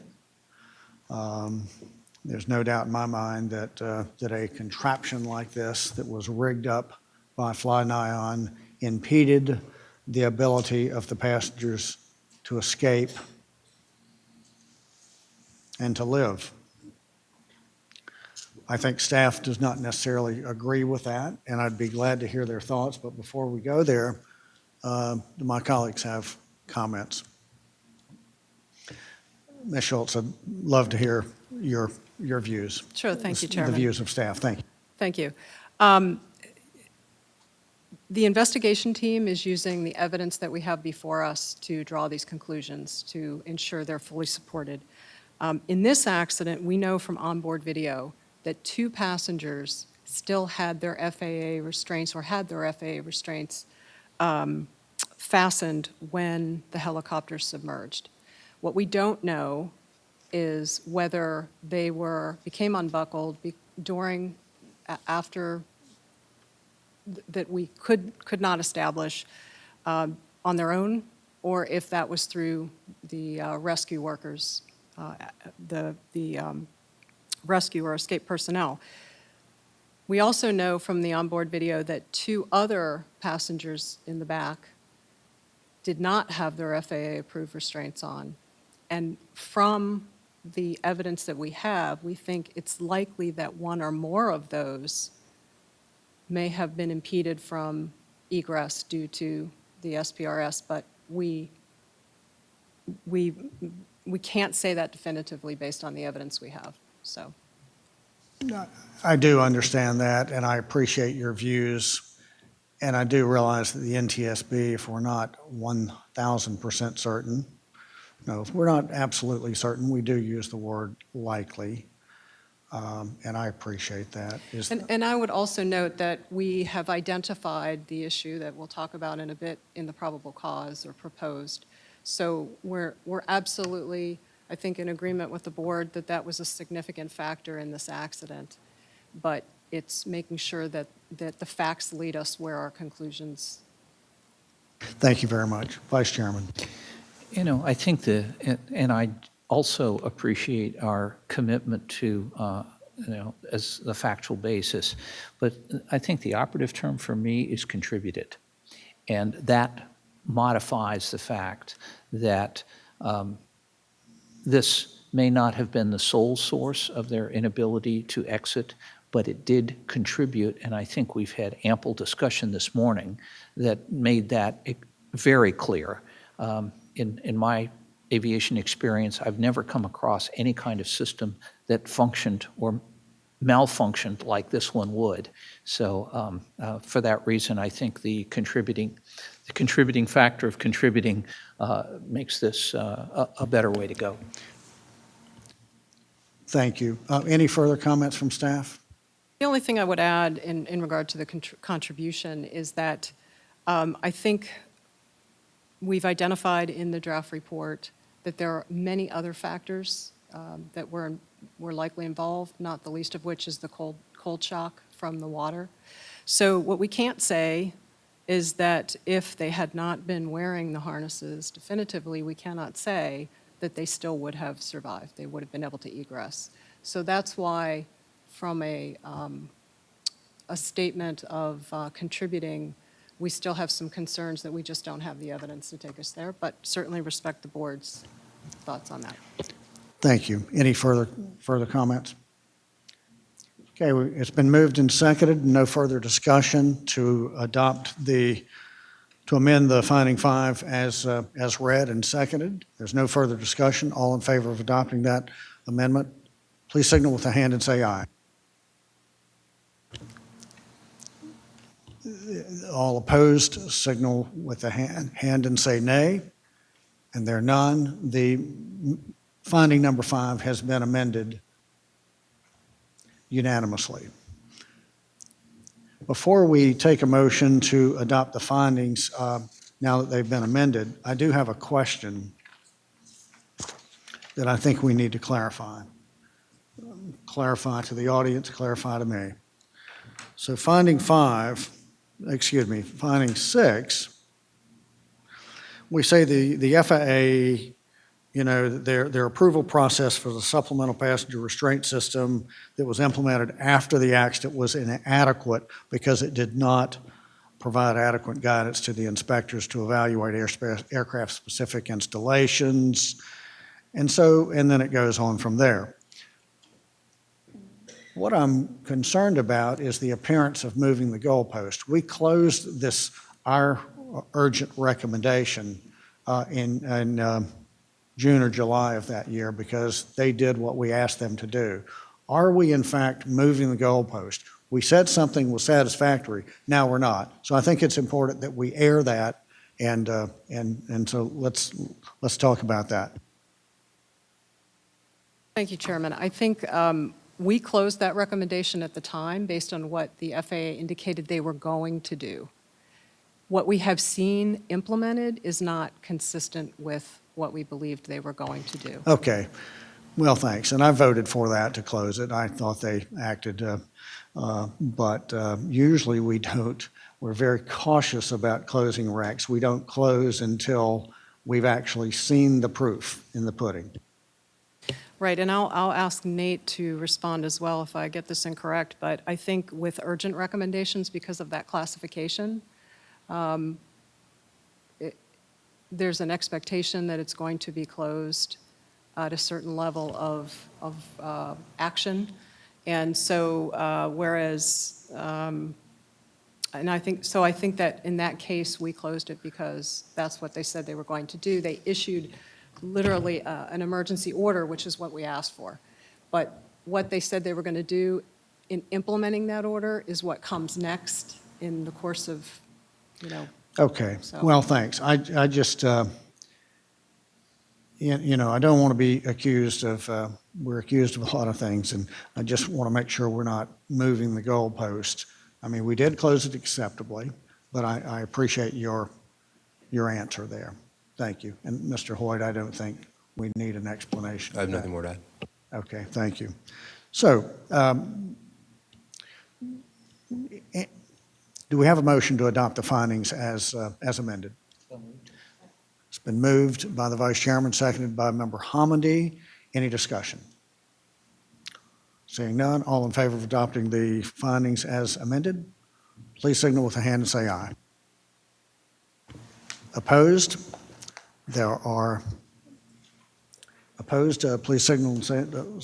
I'm sorry. Tell you what, on the camera, when we take the vote, if you'd go to a wide shot, that way I can see how people are voting, and without having to look around like this. So if you do that, that's what we usually do, so I can watch the vote. Okay. All in favor, please signal with a hand and say aye, and keep your hands up so I can look until we get the wide shot. Okay. Aye.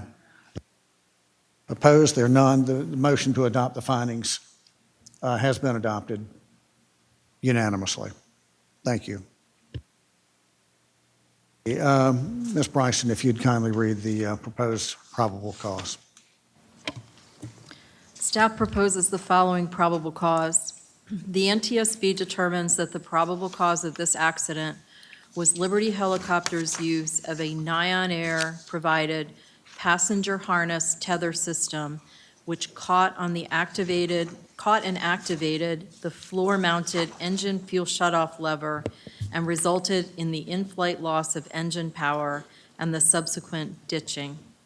Contributing to this accident were, number one, Liberty's and Nyan Air's deficient safety management, which did not adequately mitigate foreseeable risks associated with the harness tether system, interfering with the floor-mounted controls and hindering passenger egress.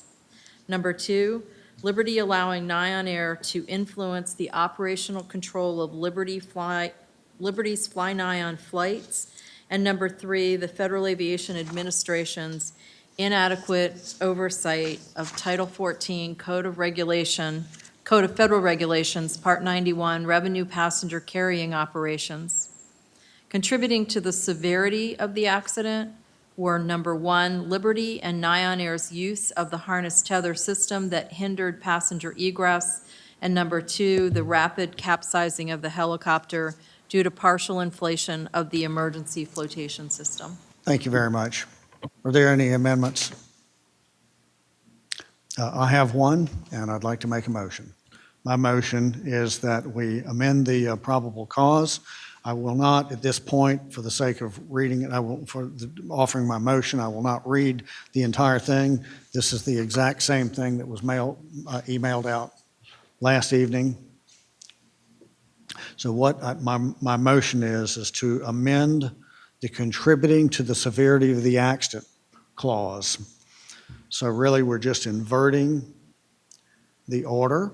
So here it is. My motion is to amend the probable cause where it says contributing to the severity of the accident were, number 1, the rapid capsizing of the helicopter due to partial inflation of the emergency flotation system, and number 2, Liberty and Nion's use of the harness/tether system that hindered passenger egress. There's the motion. Is there a second? Member Hamady has seconded.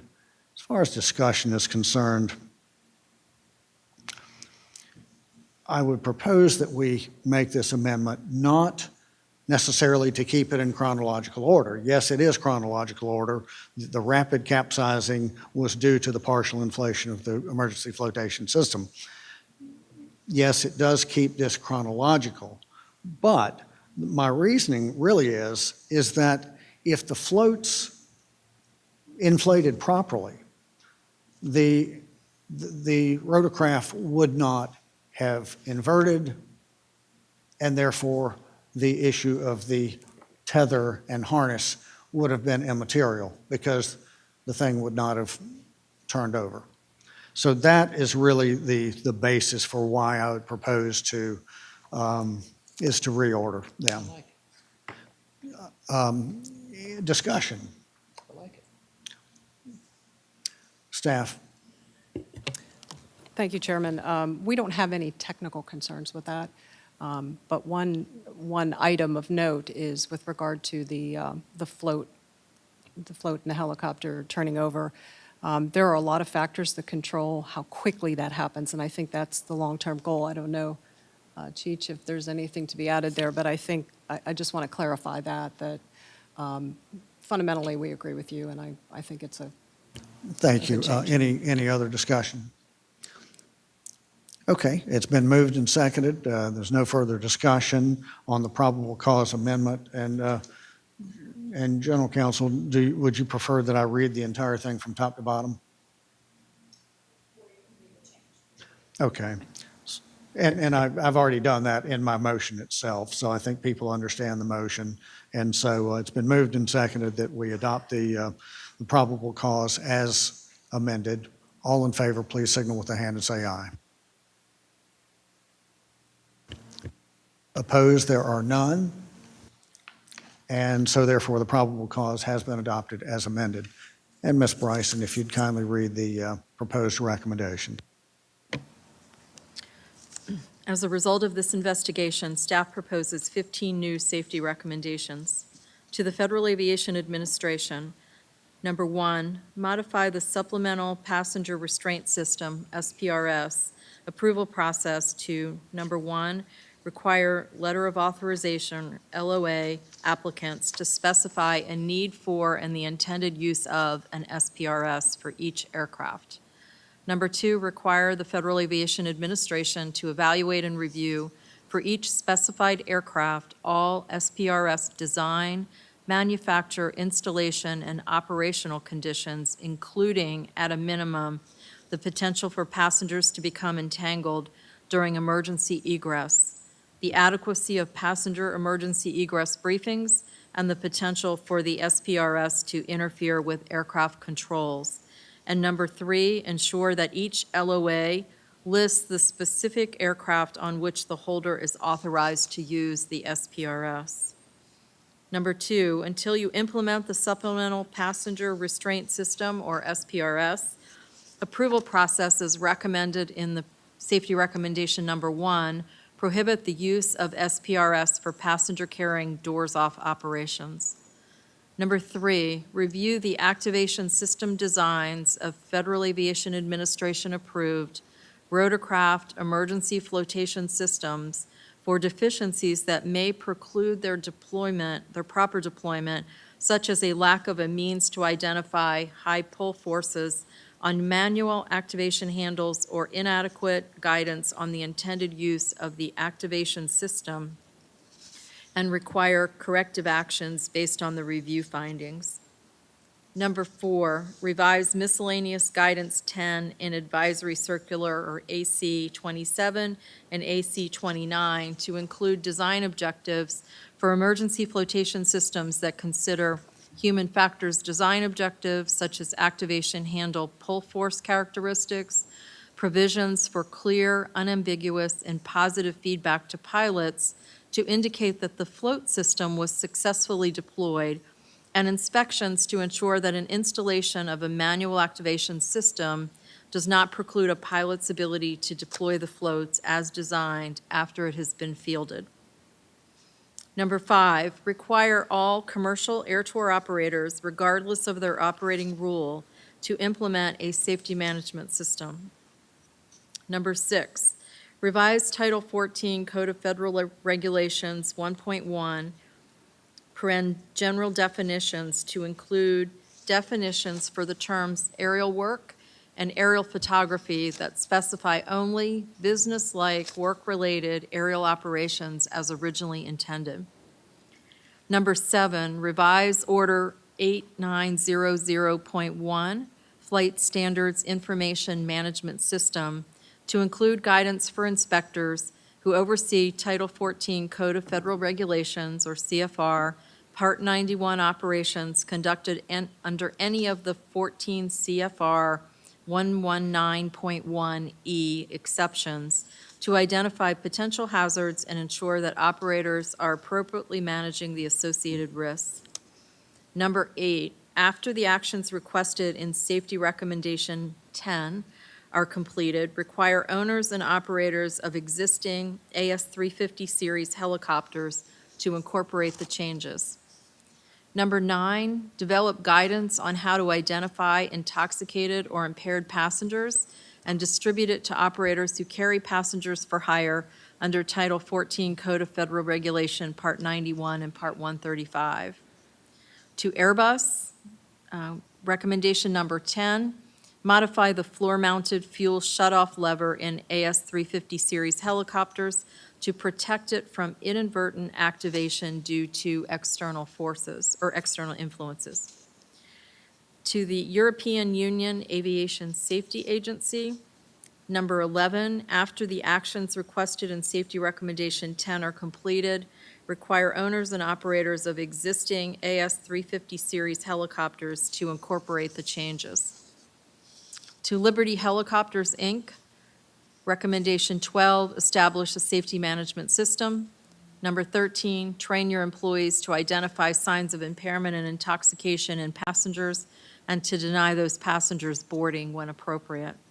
And to Nyon Air, number 14, establish a safety management system. And 15, train your employees to identify signs of impairment and intoxication in passengers and to deny those passengers boarding when appropriate.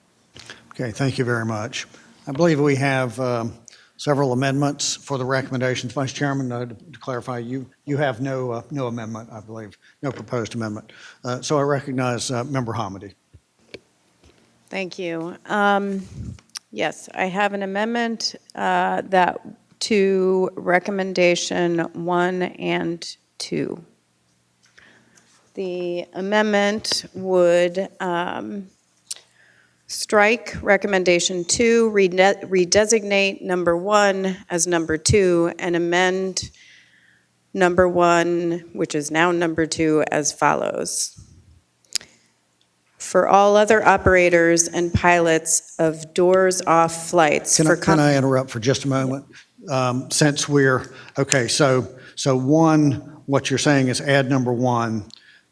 That's really, Well, right now, it's 1 and 2. 1 deals with the SPRS. So I'm striking, if you look at the current recommendations. Yep. Got it. I'm striking 2 entirely. Yep. I'm moving 1 down to 2. I'm amending 1 as amended to 2, and then I'm putting in a new 1. Yes, and what I'm saying is since number 2, then your new number 2 becomes contingent upon number 1, let's do your new number 1 first. Does that make sense? Read it first, you mean? Let's vote on them separately. They're contingent on each other. Okay, As all a right, package. okay, all right, go ahead, understand. Read number 1, your new number 1 first. Number 1 would be prohibit the use of supplemental passenger restraint systems for passenger carrying doors off operations. And I would add for compensation or hire. All right, and I think that, okay, I think we really ought to vote on these. No, you can't, because the second one is contingent on the first one, because then the second one deals with all other operations. Yeah, okay, we can do that, but if number 1 doesn't pass, then number 2 doesn't, then you don't need number 2, is that right? That's correct. All right, then let's vote on, It would be together. okay, Because if number 1 doesn't pass, you wouldn't need number 2, but if number 1 passes and I offer it without number 2, yeah, and that's what I'm saying, is that if number 1 does not pass, then we don't need number 2. I would like to offer them both as one amendment. Okay, Thank you. it's your amendment. Number 1, prohibit the use of supplemental passenger restraint systems for passenger carrying doors off operations for compensation or hire. Number 2, for all other operators and pilots of doors off flights for compensation or hire, modify the SPRS approval process to 1, require letter of authorization or LOA applicants to specify a need for and the intended use of an SPRS for each aircraft. 2, require the Federal Aviation Administration to evaluate and review for each specified aircraft the need for the SPRS on that aircraft for all intended uses. All SPRS design, manufacture, installation, and operational considerations, including at a minimum the potential for passengers to become entangled during emergency egress, and the adequacy of passenger emergency egress briefings, and the potential for the SPRS to interfere with aircraft controls. And 3, ensure that each LOA lists that specific aircraft on which the holder is authorized to use an SPRS. Okay, there's your motion. Is there a second? I'll second for the sake of discussion. Okay, it's been seconded for the sake of discussion. Member Hamady, I recognize you. Our current recommendation requires the FAA to approve their SPRS LOA process. And until it's improved, we're saying prohibit the use of the SPRS for passenger carrying doors off operations. The current executive order we have found is insufficient. And you've stated that the FAA did not carry it out as we intended. I don't think that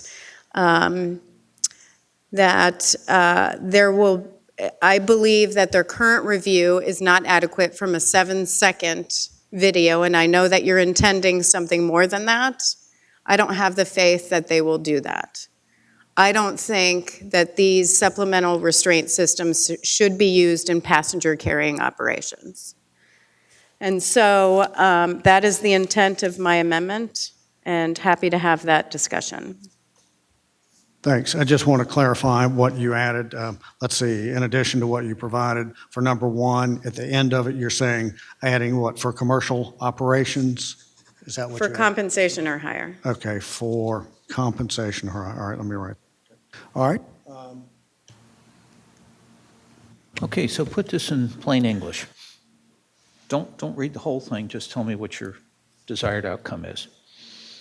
That for passenger operations like fly nigh on. For commercial operations, That they would not use these supplemental passenger restraint systems.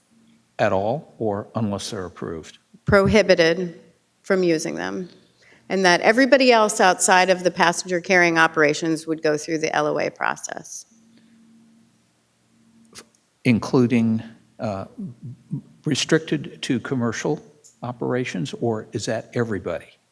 Well, right now, Because- the LOA applies to everybody for compensation or higher. Right. Where I'm trying to understand here is there are a lot of professional photography operations and so forth that are out there that are truly under the guise of aerial work and so on. And so and we have had no problems with them for decades. So Right. I would be concerned if we had a requirement that says no matter what you do, you can't have a supplemental restraint system because by definition, they are passengers, they're not crew members. Well, are they by definition passengers?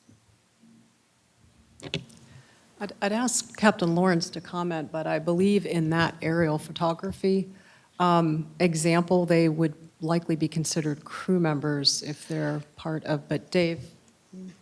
There's no definition in the FARs about, or the regulations, what a passenger is. There's no legal definition of a passenger.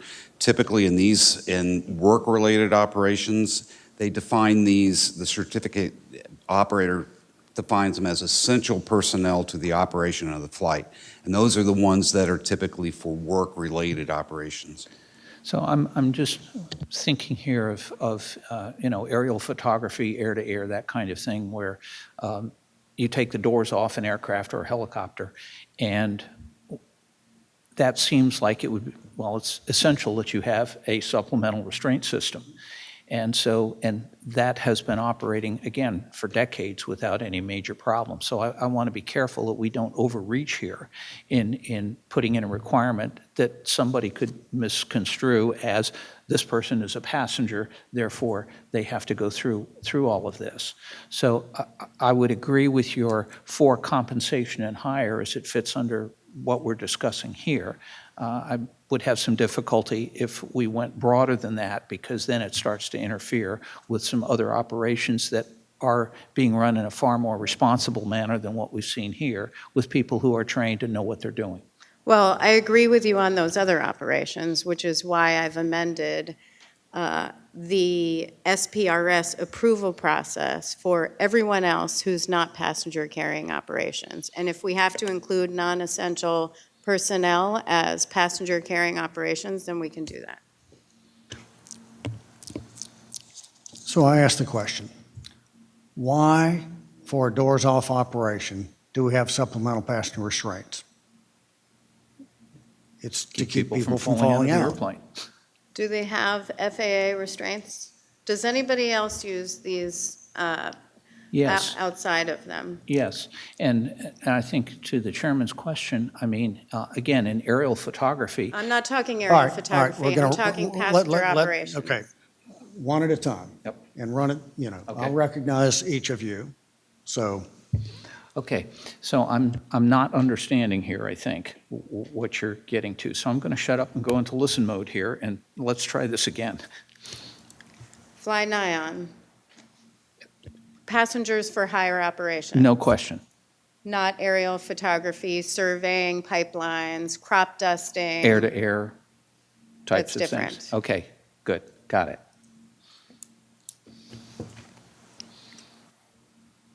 No, I don't intend to support it. I think that the passenger restraints are for a reason, and as I said earlier, with Jim Reason's work, for every management decision, there's a potential downside.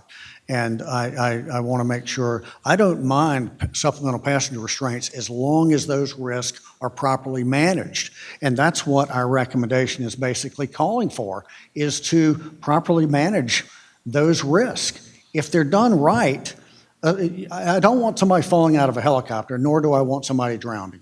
Whatever was done in New York was wrong. But that doesn't mean that it can't be done properly. Further discussion. Yes, so then I would be prepared to remove the words, "the use of supplemental passenger restraint systems for these passenger carrying operations," and say that passenger carrying doors operations should be prohibited entirely. That's the safest. I'm not talking about for aerial photography, I'm talking about passenger carrying operations. So if you're saying a supplemental restraint is needed because these doors are off and people are going to fall out of helicopters, then they shouldn't be flying passengers with the doors off of a helicopter. Well, there's some helicopters that don't even have doors. And there are lots of helicopters that do. Those that don't then shouldn't carry passengers. I guess I'm wondering if, again, fortunately, this is a one-off situation that we have. There is not a broad basis here, and I'm absolutely, I think we're all in a complete agreement about what happened here was beyond the pale. But I'm a little hesitant to say we broadly prohibited supplemental restraints on this just across the board. That I'm uneasy with that. Staff, would you like to weigh in on this? Thank you, Chairman. I would say that staff has not done an exhaustive look at all the different types of operations that might involve doors off. But I think, Chairman, you put it well. We do agree that the current approval process for SPRS is not, it's broken. It needs to be enhanced. It needs to be a much higher standard to get these things used, whether we're talking about paying passengers or crew members. Everyone needs to have that assurance that these SPRSs are going to work correctly. They're going to be considered as an installed system. So all the aspects of potential entanglement are considered, and as you said, Chairman, that the risks, the hazards are appropriately mitigated and manage the risk. So that's what we want. It's a much higher standard than what they put out through this letter of authorization, and we believe that standard should apply for anybody who's going to wear that thing in the air. Thank you very much. Member Hamady. I'm afraid to ask a question because you might hit me with the gavel. Well, you there. never know. I do have a question. Do you think it is clear in the current recommendation that the FAA should review the need for having the SPRS at all for all intended uses? That staff, I think, would support that there be an evaluation of the need for it and clarification on operationally exactly how it's going to be used, specific to the aircraft. So again, we want this to be looked at as a system installed, or I shouldn't say installed, but a system that's used as part of the aircraft system. So yes, we would believe that would be going in the right direction. Okay. So with that, I'm prepared to withdraw my amendment, then offer another amendment in its place. Okay, the Vice Chairman, you seconded her amendment. Are you okay with her withdrawing? Okay. I am. I don't even know if that requires a second, but I want, yeah, well, you know. Okay, please, I'd love to hear your. Then I have an amendment to recommendation number 1. So I will, if you look at recommendation 1, not my, got it. Okay. Recommendation number 1, modify the supplemental passenger restraint system SPRS approval process to 1, require letter of authorization or LOA applicants to specify a need for and the intended use of an SPRS for each aircraft, and 2, require the Federal Aviation Administration to evaluate and review for each specified aircraft the need for the SPRS on that aircraft for all intended uses. And then it picks up again, the rest would remain the same in the current recommendation. So what we're adding there is the need for the SPRS on that aircraft for all intended uses.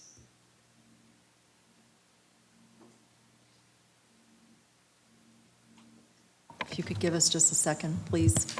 Yeah, but we don't have a second on that quite yet, but yeah, you'll go ahead and start working on that. And Yeah. so that's your motion. Is there a second?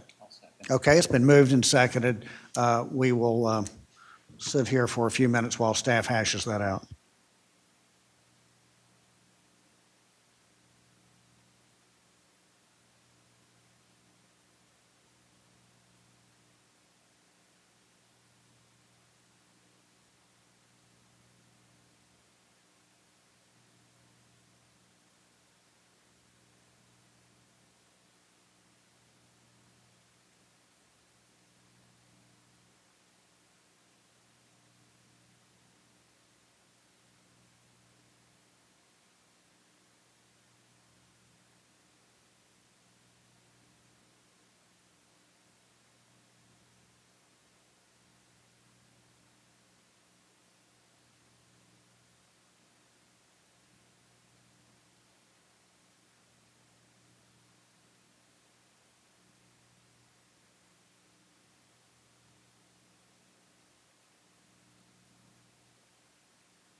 Thank you. Ms. Bryson. Thank you, sir, for the pause. I just wanted to make sure that staff had had the opportunity, and I understand that they have previously seen this language and are comfortable with it being inserted as recommended. Okay, good. Thank you very much. And so what we're adding here is the verbiage. It says the need for the SPRS on that aircraft for all intended uses. Okay? Does everyone understand what the motion is? We've moved and seconded. Yes, please, General Counsel. I was just saying, for confirmation, we are talking about amending number 1. That Not- is correct. not number- And I thank tell you. you what, just to make darn sure, I hate to ask you to read the whole thing in its entirety, but go ahead and do that. We've got it, it's been moved and seconded. Here's the verbiage, and then we'll vote on it. Modify the Supplemental Passenger Restraint System, SPRS, approval process to 1, require letter of authorization, LOA applicants, to specify a need for and the intended use of an SPRS for each aircraft. 2, require the Federal Aviation Administration to evaluate and review for each specified aircraft the need for the SPRS on that aircraft for all intended uses. All SPRS design, manufacture, installation, and operational considerations, including at a minimum, the potential for passengers to become entangled during emergency egress, the adequacy of passenger emergency egress briefings, and the potential for the SPRS to interfere with aircraft controls. And 3, ensure that each LOA lists the specific aircraft on which the holder is authorized to use an SPRS. Thank you very much. It's been moved, it's been seconded. No further discussion? Is that a fair assumption? No further discussion? All in favor of adopting that amendment, please signal with a hand and say aye. Opposed? There are none. The amendment has been passed unanimously. Are there any further amendments to the recommendations? I have an amendment. Okay, thank you. My amendment is to add a new recommendation to the Federal Aviation Administration And it was a recommendation that we issued in 1995 as a special investigative report. And then we included it in an additional, well, I'll get to that.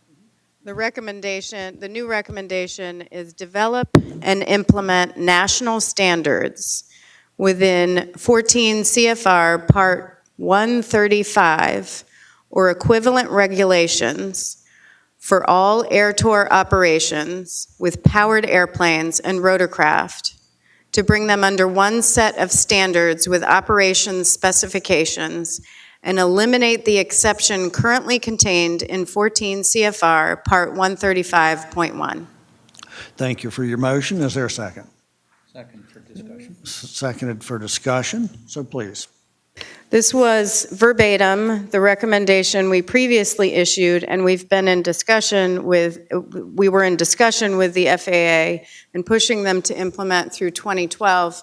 We ended up closing that unacceptable and have, in the interim, investigated a number of accidents and are currently in the process of investigating a number of accidents where they're operating air tours under Part 91, and they should be under the stronger Part 135.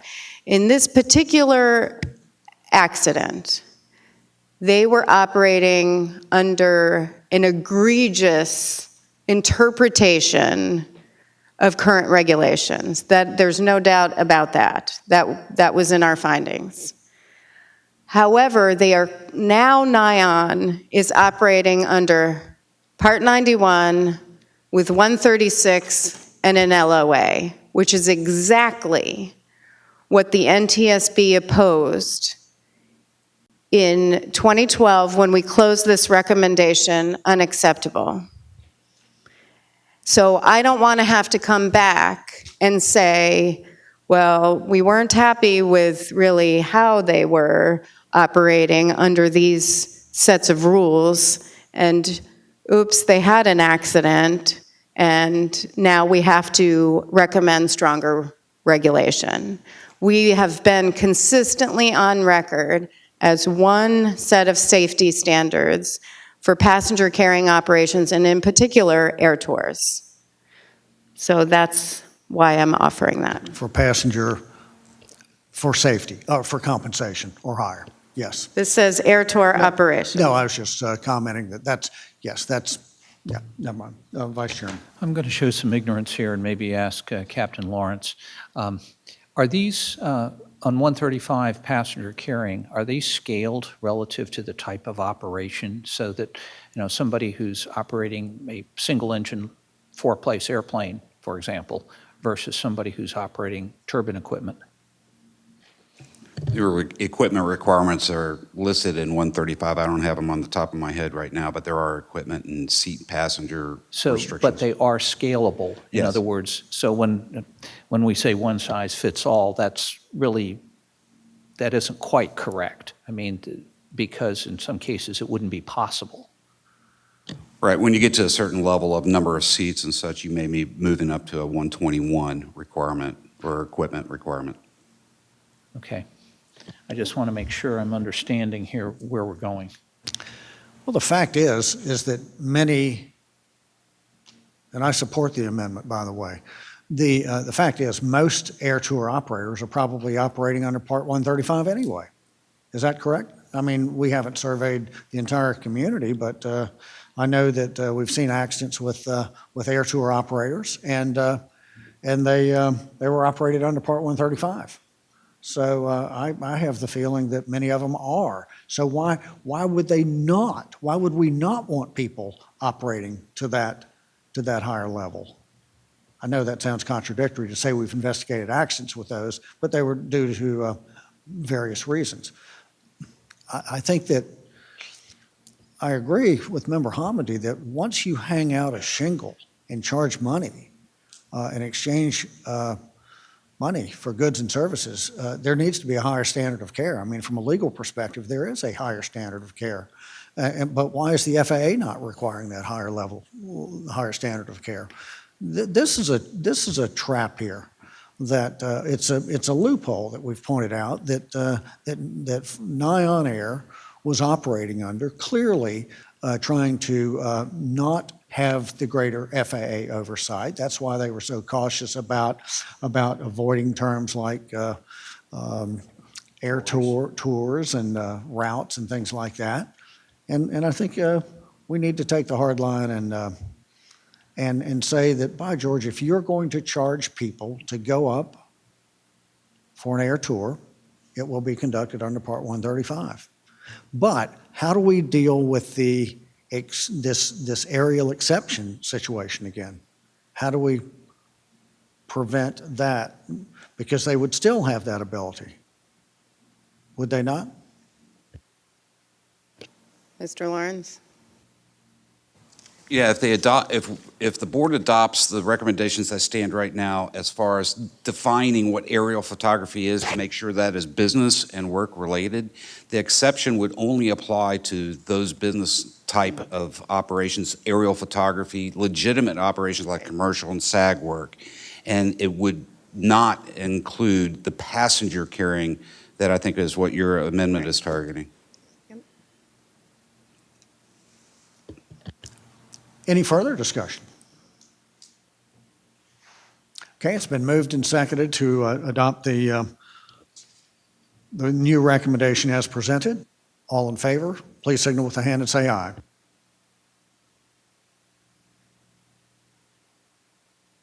Carl, I'm watching you. All opposed, signal with a hand and say nay. There are none.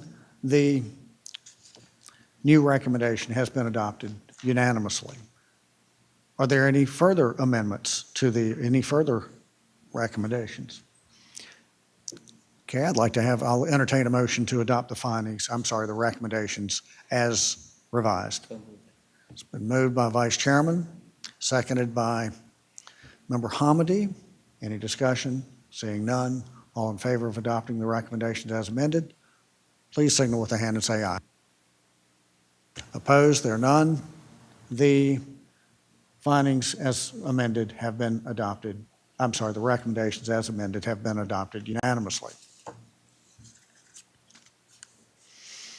Does anyone, are there any additional comments or issues for discussion as it relates to this particular report? There are none. Is there a motion to adopt the report as revised? So moved. Vice Chairman and seconded by Member Hamady. It's been moved and seconded to adopt the report as amended. All in favor, please signal with a hand and say aye. Opposed? There are none. The report has been adopted unanimously. May I just add a comment, Mr. Chairman?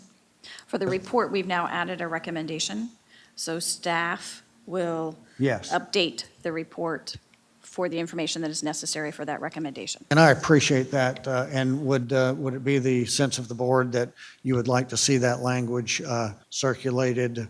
That would be good, probably.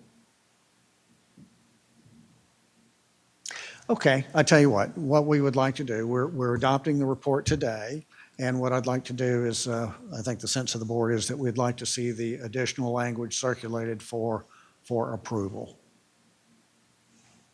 Don't feel strongly about that?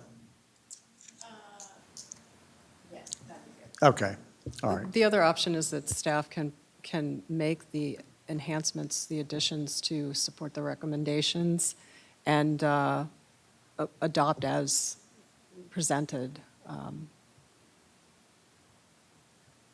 So, right, we have.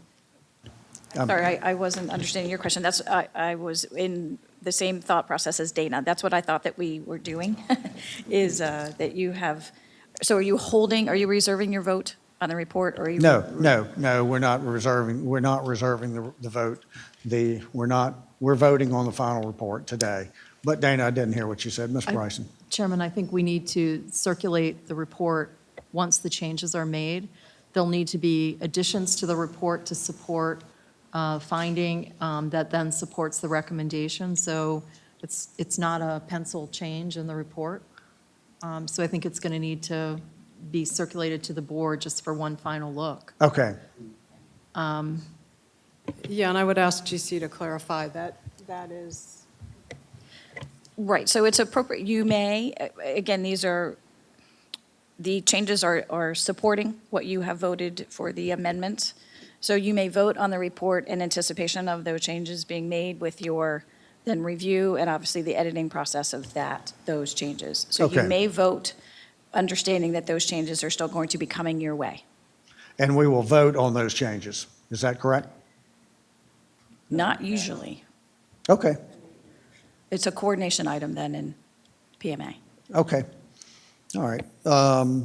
So we are going to take a motion to adopt the findings, to adopt the report as presented, as revised, and then staff will circulate the page changes for review. Is that correct? That's correct. All right. Do I have a motion to do exactly that? Member Hamady has moved, and the Vice Chairman has seconded. All in favor of adopting the report as revised, subject to, and staff will circulate the page changes. All in favor of adopting that, please signal with a hand and say aye. Opposed, there are none. The report has been adopted unanimously. Do any members wish to reserve the right to file a concurring or dissenting statement? Member Hamady does. Thank you very much.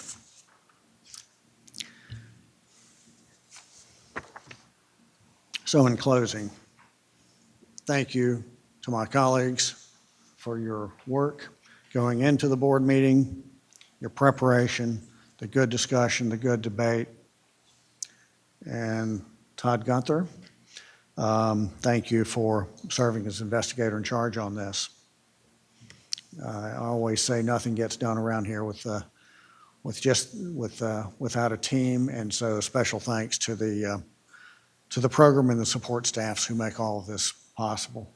The investigative team, though, thank you. It's really good work, and I think that we're going to make a difference with this report. The recommendations that we issued today, if acted upon, will result in a ban on the supplemental restraint systems until the FAA can apply appropriate scrutiny and oversight to such systems.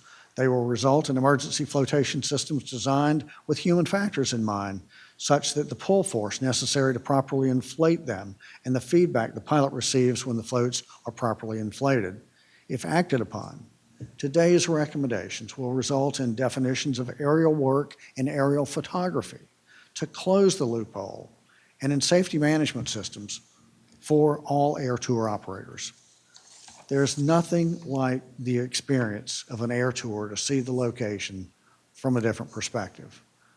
But it is madness to allow the thrill of such an experience to be spiked with unnecessary risk to passengers, to crew, and to innocent bystanders. We stand adjourned.